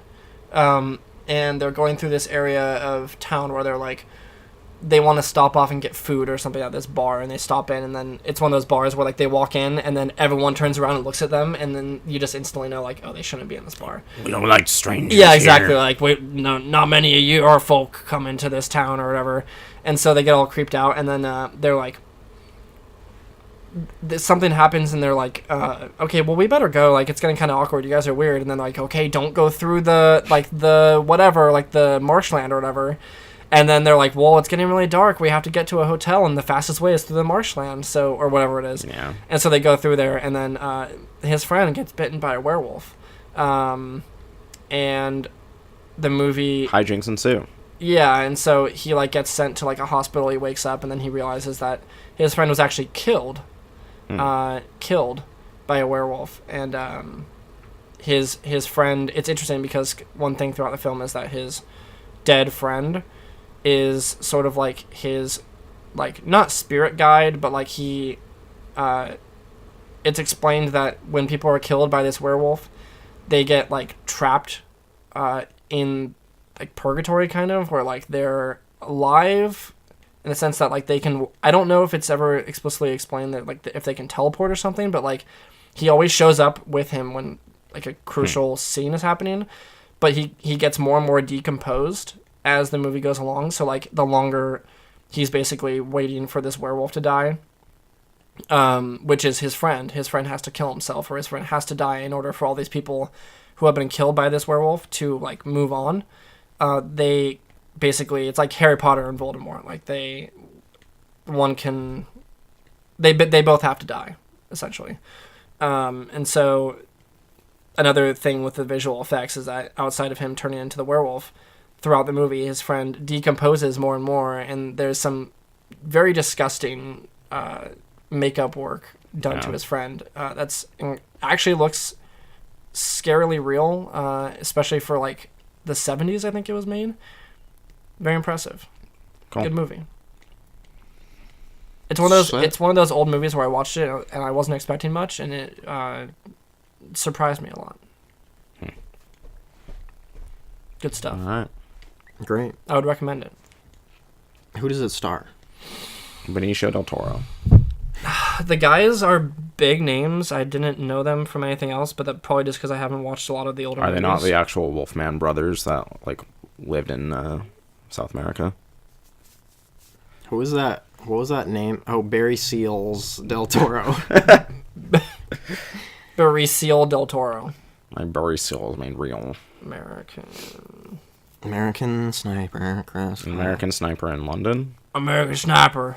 Okay, so it was 81. It was made in 81. David Naughton. No, I mean, these names aren't anything that you would know, but it was written and directed by John Landis, Max Landis' father. That's right. Max Landis is someone. By all accounts, bad person. But yeah, it's probably true. But John Landis is a well-respected director and producer. He did stuff like The Blues Brothers, the Twilight Zone movie, American Werewolf in London, and he's done some other stuff throughout the years, but I think he's pretty well regarded. He's an old man. He's been around for a while doing just film like Gary. stuff. That's right. Who's older, though? Obviously, Gary Oldman. He's the oldest man we know of. He has the name. Only the oldest man alive gets the name Oldman. Guys, I'm happy for us. We got through the films. We've done it. Now it's time for the games. That's right. Bring out the games. What's your favorite movie in a video game? Have you ever seen a movie in a video game?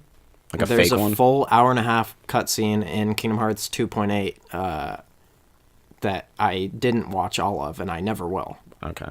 Because it doesn't Wait, relate to what? anything. It's like Kingdom Hearts X Cross or some shite. That is pretty important. That's the origin of the Keyblade. I don't think it's actually what I said. I know that there's a hour-and-a-half cutscene. You said it had no regard to, or it had it doesn't. But it's like it's one of the old games that got cut into a cutscene, right? Or is it completely new? It's the one with like the masks and stuff. Okay, yeah, no one gives a From shit what about I that. understand, it is important if you care that much about the Kingdom Hearts mythos. Are you thinking about the name X Cross because I pulled that out of my ass. No, it's like the I know what the logo looks like. It's a green logo, and it's like, yeah, where they're wearing like fox masks or like animal masks or something. Yeah, it's about like, I'm pretty sure it's about the origin. It's either about the origin of the Keyblade or the organization or both. Listen, if I don't see the Keyblade, if I don't see Mickey, if I don't see Sora, I think you're gonna. If I don't see Tarzan, I think you're gonna see. then I'm not gonna. I think you're gonna see a Keyblade in there. The other ones, especially Tarzan, can't promise. Well, that's a shame.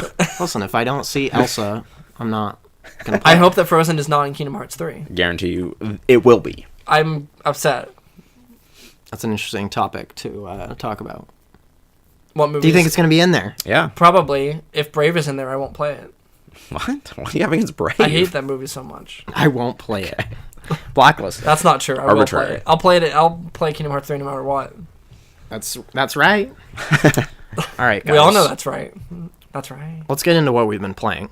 I actually have a pretty good segue. Go ahead. Speaking of Kingdom Hearts, I've been playing Kingdom Hearts, the first one. Let's go, Let's go. dude. 1.5. Let's fucking HD, go, Jordan. The Super Time Jam remix. If you count Kingdom Hearts as anime, we have Anime Corner a lot. Honestly, Kingdom Hearts incredibly anime. Very Japanese. 100% anime. Animu. It's at least very Japanese. Yeah, it's very anime-esque. But yeah, Would you post about on Tenzo-Taicho? I'm sure you've I posted probably have. Kingdom Hearts fan art on there. I would not post screenshots of the game because it looks a little goofy at this point, but Thanks, guys. But I have seen some good artwork. But yeah, I started playing that and Sorry. started playing. I mentioned on the last podcast the first part of that game is a slog to get through, but I got through it. It is boring at the start, but I did it, and I've got to Tarzan's level. I'm hanging out with Tarzan. Deep jungle. Yeah, the deep jungle. So Boo-doo-doo-doo-doo. That's the what's the combat music though? It's just faster. I can't remember if there's a melody or not. It's just like... The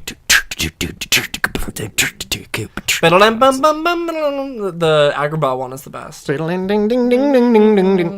That just sounded racist. do you guys That's what it is, remember in that game so I finished Wonderland, which is like generally the first area you go to, right? After Travers. Yeah. Arguably the worst world.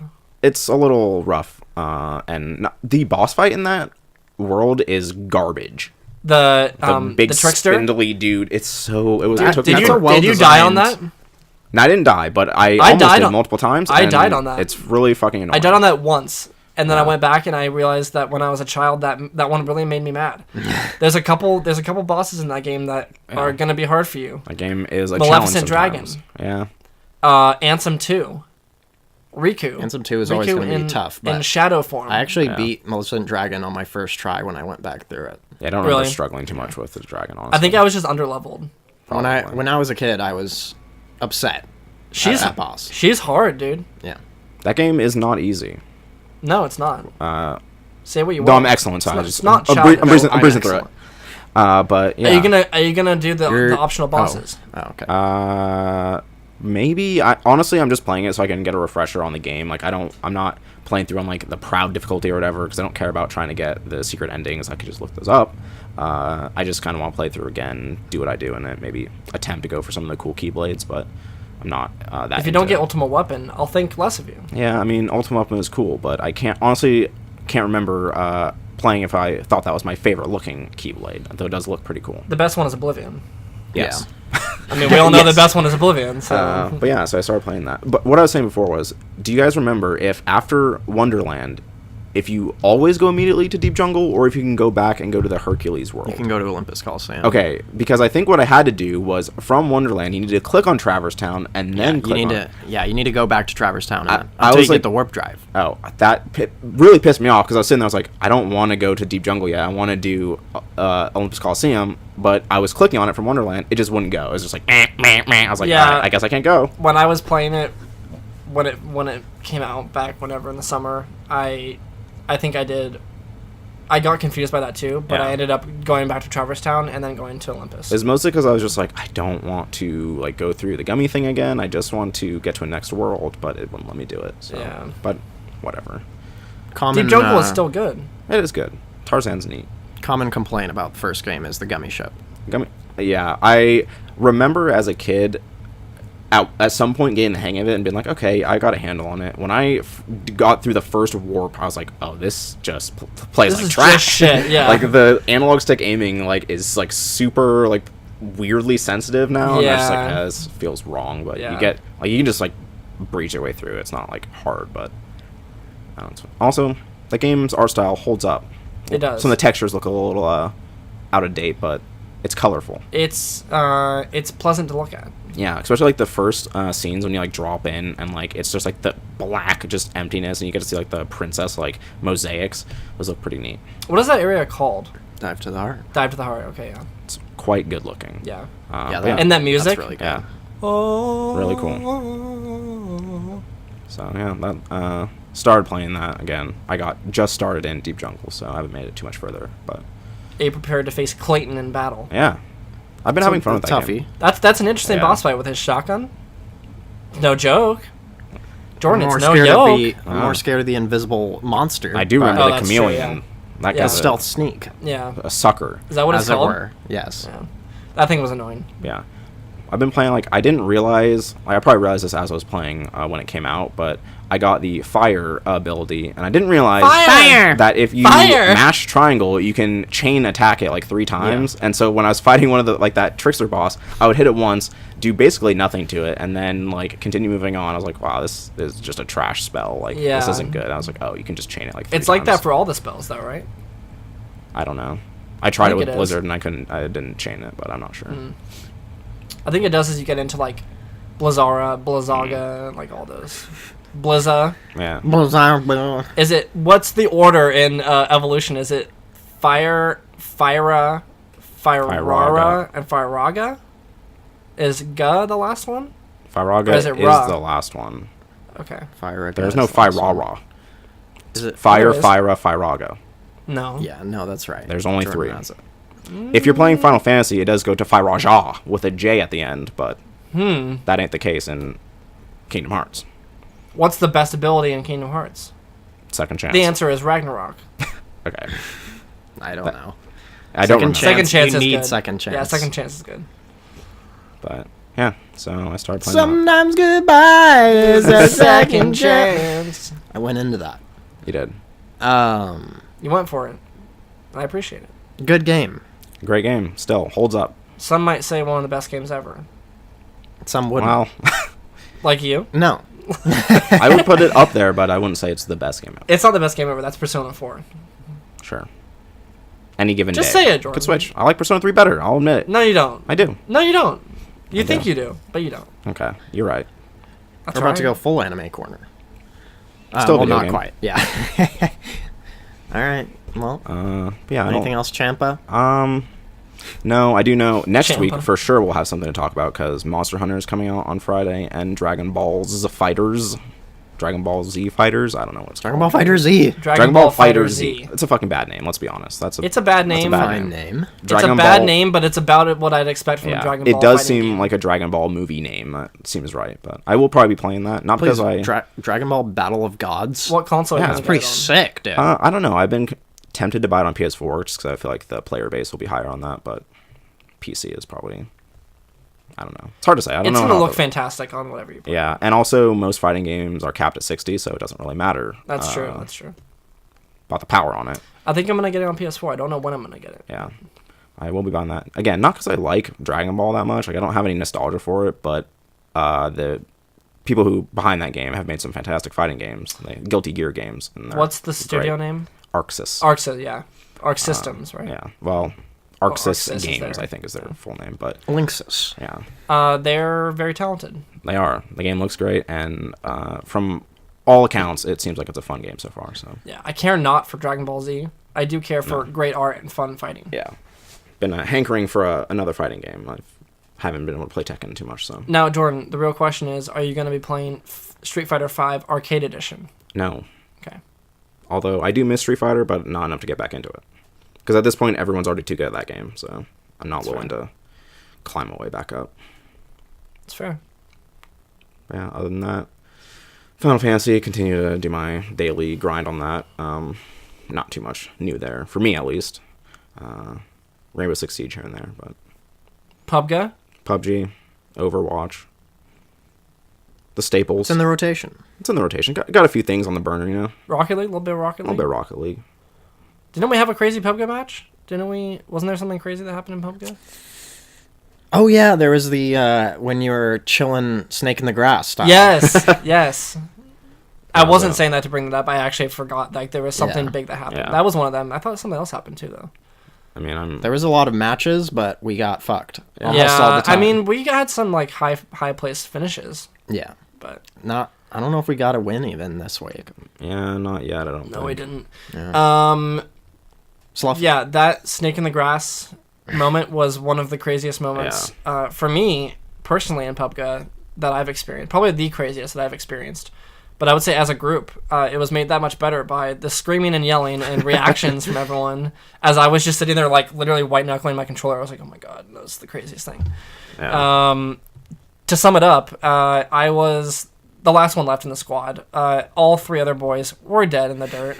And there was, 10 people left? Something like that. Sure. I don't know. It was down to the. It was under top 20 at least. Yeah. Under 15, I want to say. Yeah, probably. And unfortunately, I think you and I were the last ones left, and you got taken out by a snipper or something. You got gunned down. Tends to happen. Wouldn't be surprised. And I didn't have any healing items. I think I was getting fucked that match in a lot of different ways. I didn't have any healing items, and I got hit by a large weapon. I don't know what it was, but I had almost the smallest amount of health possible, really. Maybe 10% or less health. Do you think that was the one where we dropped in vastly different places and then had to ride motorcycles? I think it was. I think that was the same one.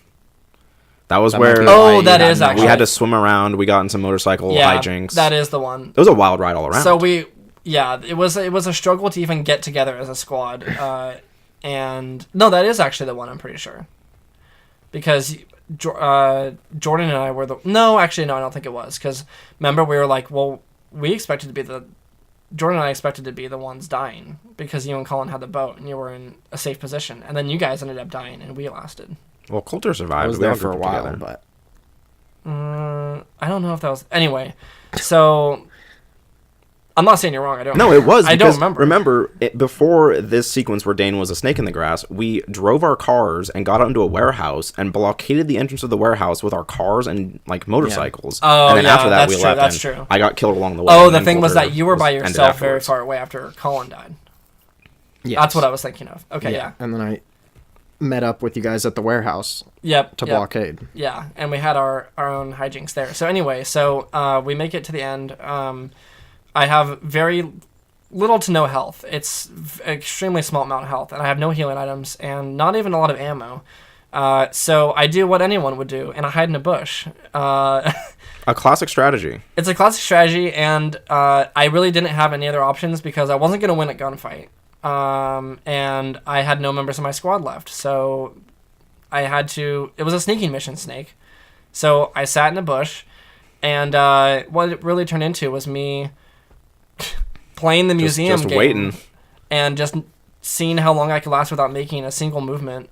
I put my gun away, and I was sitting in a bush, and a whole squad of people, 4 people, rolled up, and were all around me in different directions, and I sat in a bush and surveyed them from my hiding spot, and they could not see me. Didn't move once. They were really close to you. They were extremely close to me, and they couldn't see me.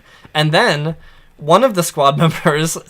ran around the corner of the tree and kneeled down, almost touching my body, shooting at another person, at another enemy. I think if you watch the video, you can actually see him after he's starting to move. He gets down right next to you and then starts moving and bumps into you in a way where he can't move to the tree and just ignores it completely and continues to slide around. I was like, how did that dude not he was probably in the heat of the moment, but it's just he didn't look down at all. He couldn't see you at all. It was crazy. there's a clip of us. Because everyone in the Discord is he's gonna have to move. This is what they're talking. We always talk about what whoever is alive has to do, and just the other person who's alive, me in this case, is just sitting there in silence, just clutching the controller or the mouse and keys.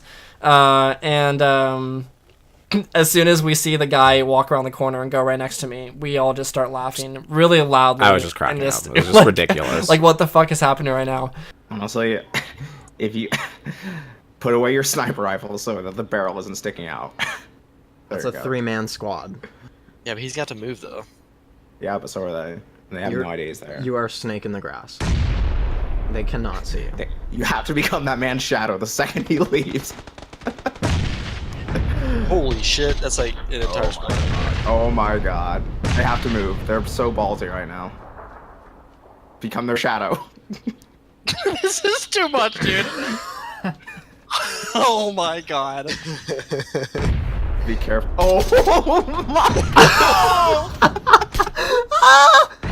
No! Are you right now? Dane, go! No, you fool. Fuck. No, I didn't have a I choice. didn't realize. Oh my god. And unfortunately, a little bit of a lackluster ending here, but I was killed by the zone because I really did have no health, and the only option was, as Jordan said, was to become that man's shadow. You literally would have had to just follow him behind, like, without him knowing, which is impossible. Yeah, and, like, if I had gotten up, because the thing was, like, they were waiting until, like, the last, like, 2 seconds to move in. Not even, like, they were guy still... was outside of the zone when you died. Yeah, exactly. So, like, there was no way that I could have... I was going to die one way or another, so... It is... I would have wanted to just... In hindsight, I really wish that I would have just jumped out of the tree and just like... If you had just taken one of them down at the end, like, that would have just been hilarious. That would have been wild, yeah, but... Yeah. Overall, hilarious moment, which is clipped and on Twitch somewhere. It is. It'll probably be in this video, if you're watching the video podcast. It's clipped on Colter's profile. Sweet. That's right. That's right. Yeah, wild match. That us barricading that warehouse was wild too. Oh, we didn't even talk about how when we were in the process of leaving, or when we decided we had to leave that warehouse, we got ambushed by another group who blew up every single car. There was a lot of explosions. Yeah, we put 2 bikes next to the opening of this little warehouse, and then a buggy. And some guy, or a group actually, decided to just shoot the cars as many times as they could while throwing grenades. I think someone also had a Jeep next to where those ones were. There was a Jeep at the other entrance as well, but like it was just a mess of cars there. Yeah, and then we were basically just like staging an apocalyptic battle. I mean, honestly, it was an excellent strategy. The only way to get in there is to climb over the cars, and yeah, that's and they're not doing that. No, yeah, that's a death sentence. We had to move from to get to the zone, which ruined that plan. But if we had gotten luckier, pretty intense. It's always a good time on PUBG. Yeah, it's always about where the zone goes. That's right. Colter, you've been stepping up your stream game. That's right. That's right. Yeah, just been streaming most of what we play as a squadron, and I do want to kind of get some Rocket League dedicated streams going because that's my game of choice. And yeah, I did just an incredibly short stream today before we met up where I was kind of like talking about what was happening, and I thought that went kind of well, so I might do a little bit more of that. At Colter Potter, if anyone out there would like to check it out. You changed your name. I did. What's the reason? Brand. I thought I might as well have at Colter Potter on everything for the most part. Yeah. Synchronize the brand. Yeah, I mean, it's not like Mike Thompson. It's not just like, some random name. It's like kind of, an interesting name. Sure. You hear that, you think Harry Potter. Just put that idea out of your head right now. I've heard it a million times. Don't talk to me. What if someone's name was John Doe? That seems like a cool, like, Twitch name. John Doe knows. People have such just dumbass names. Like, I wish I could just have one for you right now, but you're Fireburner. Look, Sandy Ravage is one of the best names ever. I mean, that's a cool name. Yeah. He hasn't the El word Presidor, Ravage. dude. Yeah. But like on Twitch, they're just like only use me Blade, bro. X Kitty, _3. yeah, Kitty X MLGs. Yeah, that's a bad name. And then their fans are called the Kitties. The Kiddas. Do you want to tell your little story about Champ? Oh yeah, sure, I'll tell that. So I was just talking to Dane after I think everybody else got off, just like, oh, like what if I had like my own little group? Like what would I call my fans if I like had a little thing? And Potterheads. Potterheads. Oh God, that's good. That's good. That's funny. I'm sorry. That's honestly what they're called for Harry Potter. Potted plants. So I couldn't do that. Yeah, I could, but it would cribbing be their style. Copyright Plagiarism. infringement. Franchement. And Franchement. So yeah, I was like, we've been saying champ a lot, so I was like, maybe I'll call them champs. Like, welcome to the champs, or like thanks champ. Yeah. It's the most condescending way to refer to fans. I like that. Yeah. Just like they know. All that right, it's- champs. They know that. Yeah, it's a joke. That's though. funny. Sure. If they're a true fan. They're a true champ. So yeah, I was talking to Dane about it, and then I'm pretty sure the very next day, It was the next day, I think. Dr. Disrespect, who is a very big streamer who recently took a break because of his marital issues. He's back. He's back, and he released a video, and he was like, "Guys, I messed up, but now I'm back." And Does he this talk like time, He kind talks of. like Batman, yeah. He has like he doesn't do full Batman where he's like, I've never listened or seen one of his streams, so You're not missing anything. he's playing a character. right. And yeah, so his voice is kind of like low and stuff, and then he's like, so his subs, he calls it the Slick Daddy Club, which is kind of funny, but he's like, guys, But I've he was got- no longer a Slick Daddy because of his infidelity.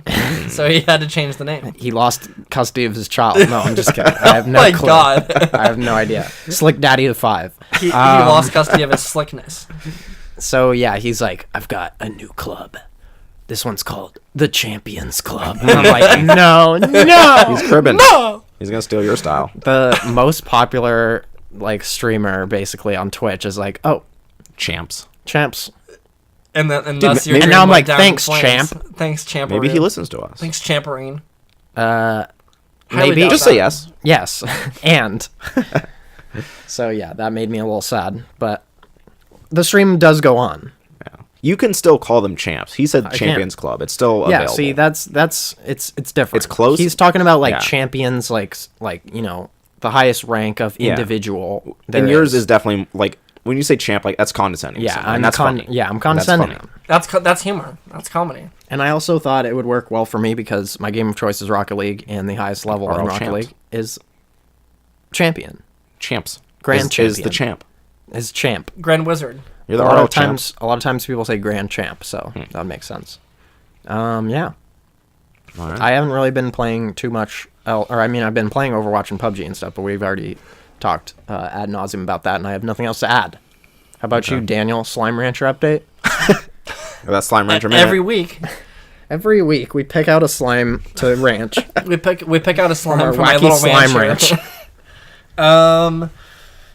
Yeah, I mean the usual PUBG, Overwatch. I've been continuing my deep dive into MMO hell. Playing probably more Final Fantasy recently than I have been playing World of Warcraft. Although I have been playing World of Warcraft as well. I completed the main story content for Final Fantasy XIV: A Realm Reborn. So now I'm on to Heaven's Ward. Heaven's Ward, which is good. Great, actually, from what I've seen. I just got my black chocobo. I can Okay. fly now.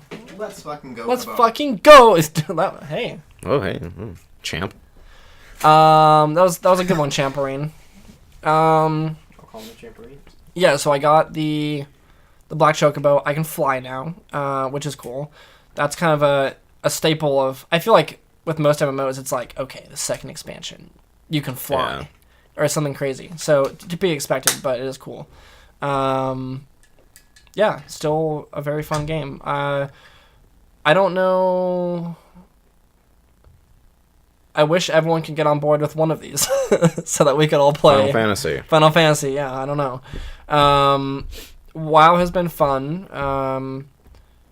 It's not very... I mean, I've been playing with Colin. So Colin and I have been leveling our characters. They're level 60 right now. So we're starting the first expansion, Burning Crusade, on World of Warcraft, which is fun.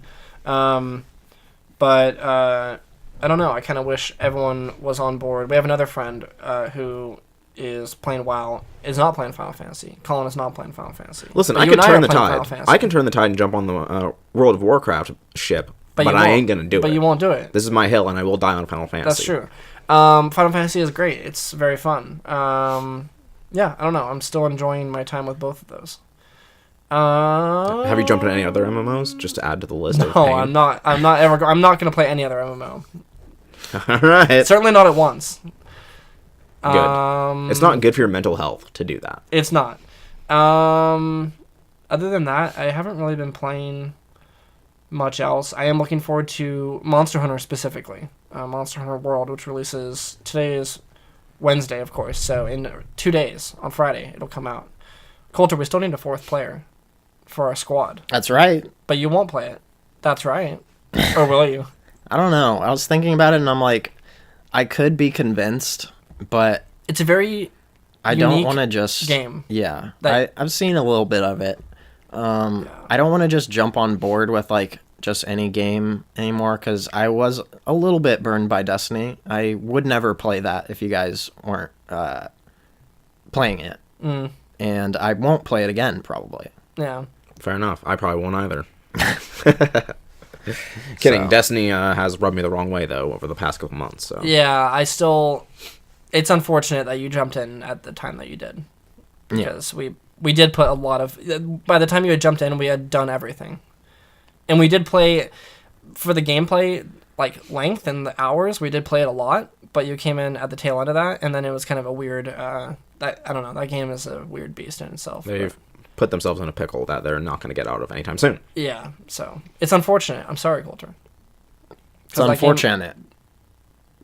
But I will say, Monster Hunter is definitely more of a niche game than Destiny certainly is. So I wouldn't recommend it to you based on that. But I do think a game has way more by itself. Like a single player, like it can be a completely single player game. Like there's no need to play with another person if you don't want to, which is like one of the reasons I like it too. Because like if everyone's not on, you can just do whatever you want. You know, you can play, go kill more monsters. I would argue that it's better with friends.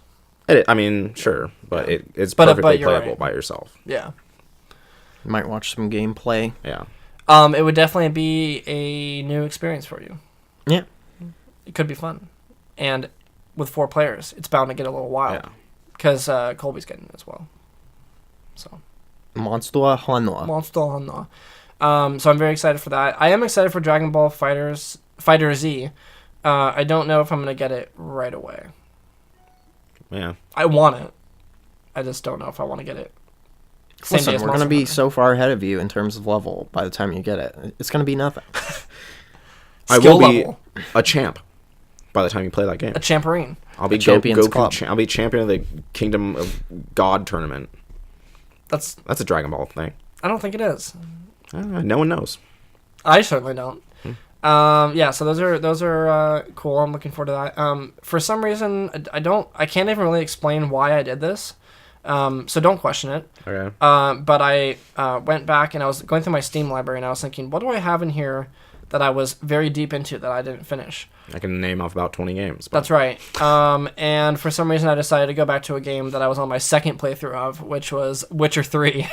You're sick of So that, man. so I'm playing through Witcher 3 again, mostly because I was already so far into the initial storyline that I wanted to finish it so I can play Hearts of Stone and Blood of Wine, and then say that I've done everything and stop.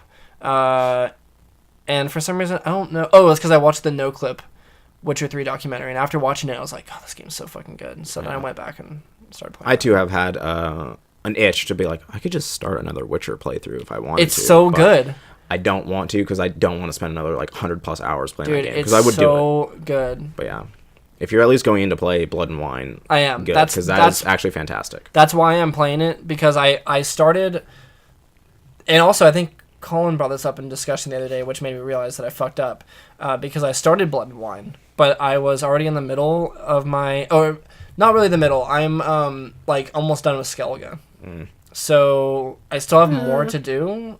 You're getting there. I'm getting there. But, so yeah, so I was initially doing that on the PC when I first built my PC, and then when Blood and Wine came out, or shortly after it came out, I bought that, and I was thinking, okay, I have Blood and Wine sitting here. Do I really want to continue playing another, like, 30+ hours of Witcher, and then start Blood and Wine?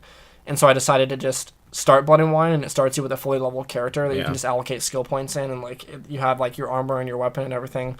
But that wasn't nearly as fun, and, like, it, like, simulates decisions for you and things like that, so it's not the same. So I actually I didn't delete that file, but I just decided to go back and finish my main playthrough, Yeah. and then I'm going to do Hearts of Stone, and then Blood and Wine, and then call it good. I never played Hearts of Stone, but And then I'm going to do Hearthstone. That's right. I'm gonna start I'm with not. Hearthstone. That's a I rabbit hole heard of great its things about both of those. I heard Blood and Wine is the better of the two. It's also the bigger More of the two. substantial, yeah. Heart and Stone, Hearts of and Stone. I don't know I think what it's it is. Hearts of Stone. Hearts of Yeah, Stone. I don't know. It just didn't seem like enough content for me. Even though it was like 10 hours long, I was like, it's not worth it to do like one chain of quests. I have I heard heard it was pretty good. that the character introduced in that one is fantastic. So, Thanks, bud. I'm interested in that. So yeah, I know I shouldn't. Of all the games that I have to play, I know I shouldn't be playing Witcher. Yeah. But it's too good to resist. Yeah. It's so good. I love that game. Really quick, speaking of seeing a video that made you realize that something was really good, I watched a couple Breaking Bad videos just because probably people are watching more Breaking Bad videos because of the Breaking Bad 10th anniversary. Wait, what? Yeah. When was that? You don't know? Or when is it? I think it happened Oh, like God. this week, maybe. Damn. Yeah, you call yourself a Breaking. Oh my. Jordan's wow. the true Breaking Badman. I would know that it was Saul Badman. January 19th. Let me is revive the my computer, first unfortunately. 10th anniversary of Breaking Bad episode pilot. Was it in the 19th? You don't know. You don't know, Jordan. I don't know either. You may know every Breaking Bad reference, but you don't know this. So That's true. the point of this, I didn't restart watching it, but I did watch a video. I hate to publicize this, but Film Theory, Oh. Oh, no. which is aka Game Theory, Yeah. Matt Pat. Yeah. I hate to speak his name. Do you not like Matt Pat? Well, I mean, he's just so like lowest common denominator, like children. He is, yeah. Like I was teaching a kid that wouldn't stop talking about him, so. So that's all you need to know. That kind of annoyed me. But anyways, he actually did a lot of interesting research on the ending of Breaking Bad. Wow. Well, I just realized I can't talk about this because Jordan Yeah. hasn't seen it, and I do want him to watch it. Well, there's a good video about how the ending of Breaking Bad might not be as we think it is. Just think of the very ending of Breaking Bad and think that might not be the case. And he has like a ton of like evidence as to why it might not be. So that was pretty compelling, actually. So watch that video. Just Can type you in. send that to me? Yeah, just type in Film Theory for all you watching that I can't send it to. Type in Film Theory and then Breaking Bad ending. Oh, I'm sure I can find it. I didn't know if he did a lot of Breaking Bad videos or something. Yeah, I think he only did like that one or Okay. maybe one other. I want to watch that. Is it long? I mean, it's like 10 minutes, I think. Too long. It's getting there. It's getting I have a very short attention span with YouTube videos, so I'll say that. unless it's our podcast, That's true. which is entertaining from beginning to end. Every week. No, I mean, Up to 3 people. Okay, for podcasts, I've listened to like 2.5 hour long podcasts. That's fine. YouTube video, in, out. That's why recently I fell into the rabbit hole. This is a complete tangent. I fell into the rabbit hole. Of We don't do watching, tangents for you. That's true. Only for everyone else. I fell into the rabbit hole of watching like late night talk show interviews. Because That's a rabbit hole for sure. That is such a rabbit hole because you'll watch one and you'll be like, oh, it's Tom Cruise. Yeah. And be like, oh, he's also been on Jimmy Kimmel. Oh, he's also been on Conan. Oh, He's he's been also on all of them, I'll tell you that. He's been on them more than once. And so like you'll find like in like it's such clickbaity titles because it's like Tom Cruise did what with who, and then you're like, well, I gotta watch that. And I recently got really into Graham Norton. Graham Norton is hilarious. Graham Norton's great. He's so good. Yeah. He might be my favorite late night host. It's definitely like the most interesting late night format of like any of them. Yeah, have you seen Graham Norton? So the setup of He's it is English. that he is English. He's It's very on the BBC. He's very flamboyant. Probably gay. Let's be gay. honest. He is gay. Yeah. And he's also I don't know, like the whole setup. You're right. The whole setup of the show is very interesting because almost every episode has at least 3 guests, 2 to 3, sometimes 4. Yeah. Sometimes more. 17 Mouse is 17 House. Whoa. No, so they like an example will be like well, I don't really have a specific example, but they'll It would have be just, like Liam Neeson's, Daniel Kaluuya, Beyonce, Tom Cruise. and Tom sure, Cruise. yeah, And Jack Black. like completely random people. It'll be like The it- Rock, Jack Black, Kevin Hart, and some girl. That's right. No, like recently one of them was like Judi Dench was on there, and then they had Jonah Hill, and like I love it when they Samuel have like L. Jackson or something like that. Like some like Yeah. just random people, and then Graham Norton is so great because I think he's pretty funny himself, but like he's very warm and engaging with his guests, and he'll like, I don't know how he does it, but every clip I watch is always like some crazy discussion between two people that you never thought would ever even like be in the same room as each other, but they're talking like they're friends or something, and they're all sitting on a couch.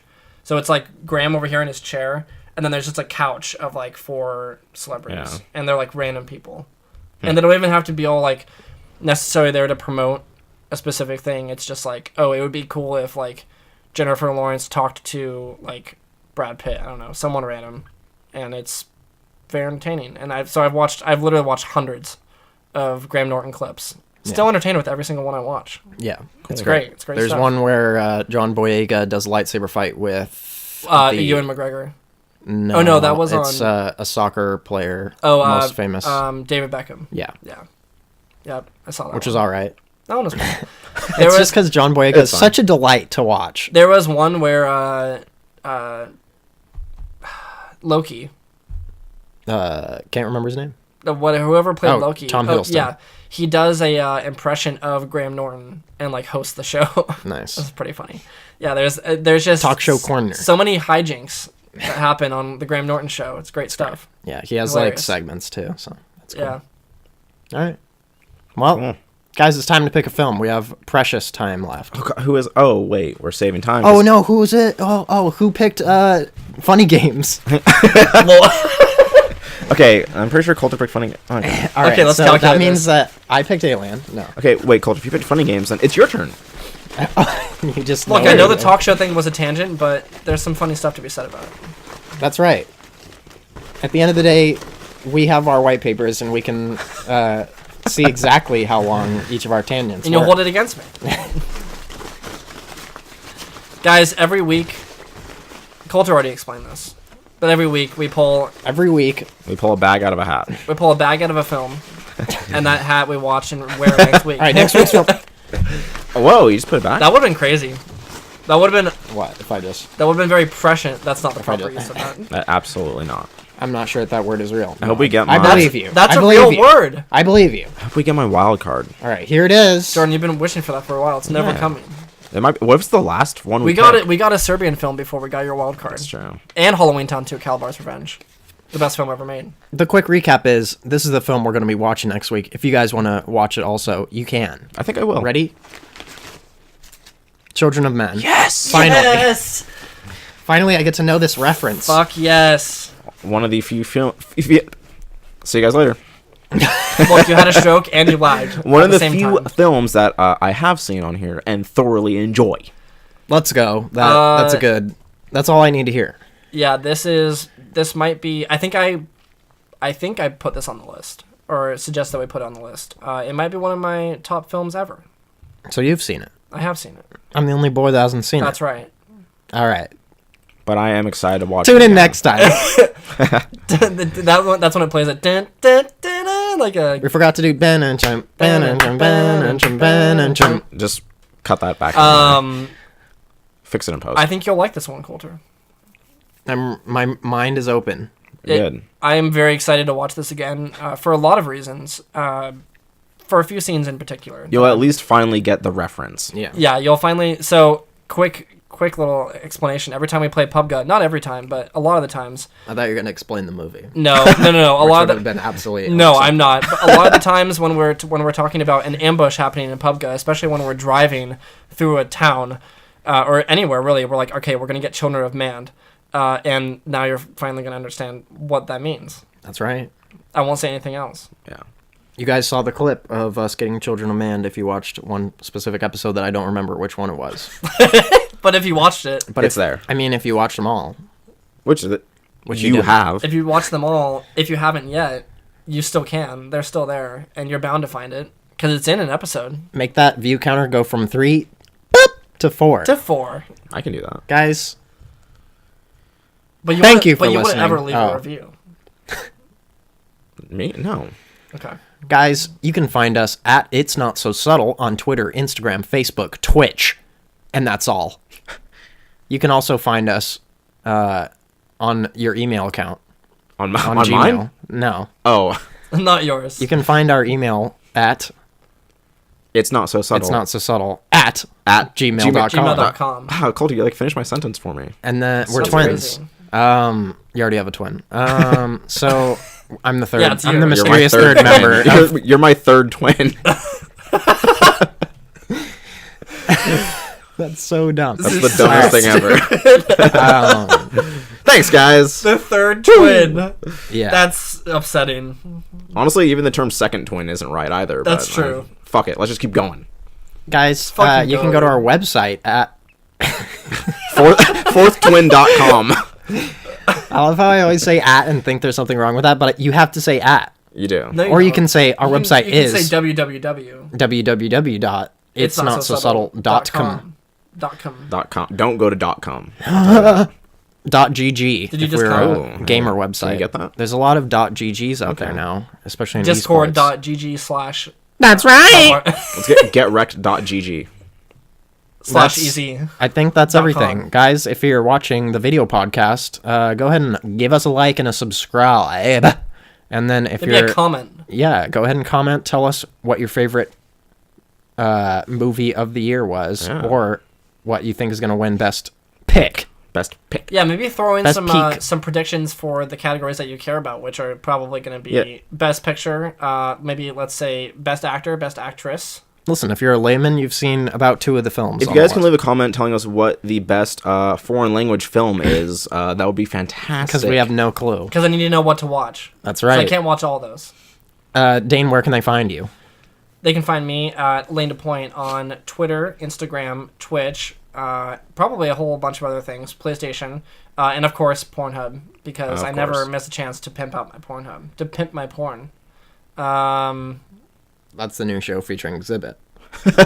Yeah, and I'm on the first episode. He's pimping out my Pornhub page, my Pornhub profile page.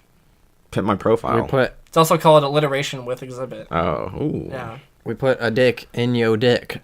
So That's you can right. dick while you so dick. you can dick Nah. while you porn. That's a very prescient meme. Nice. Wow. Not bad. It's not. Yeah, that's about it. Jordan, where can I find you? You can find me at the Killamilla on Twitter, Instagram, video games, websites, and services, and Twitch. You can also follow my blog on it, Tumblr at Tenzo-Taicho. How do you spell that? I don't know anymore. Okay. That's it. Great. Great. What? I think we've hit all the marks. I think so. I think we've hit all the things that we always say. I mean, it's the classics, really. Pornhub, how do you spell that? Just Every week. staples. We got Kermit. everything. We pulled a film. We Yeah, pulled a did we film. miss anything, though? Guys, I went on a tangent. we don't need to ask for that. Thank you. Thank you. Do you mean that? And thank you. Dane, we're going to actually spend the rest of the podcast hashing out our various issues.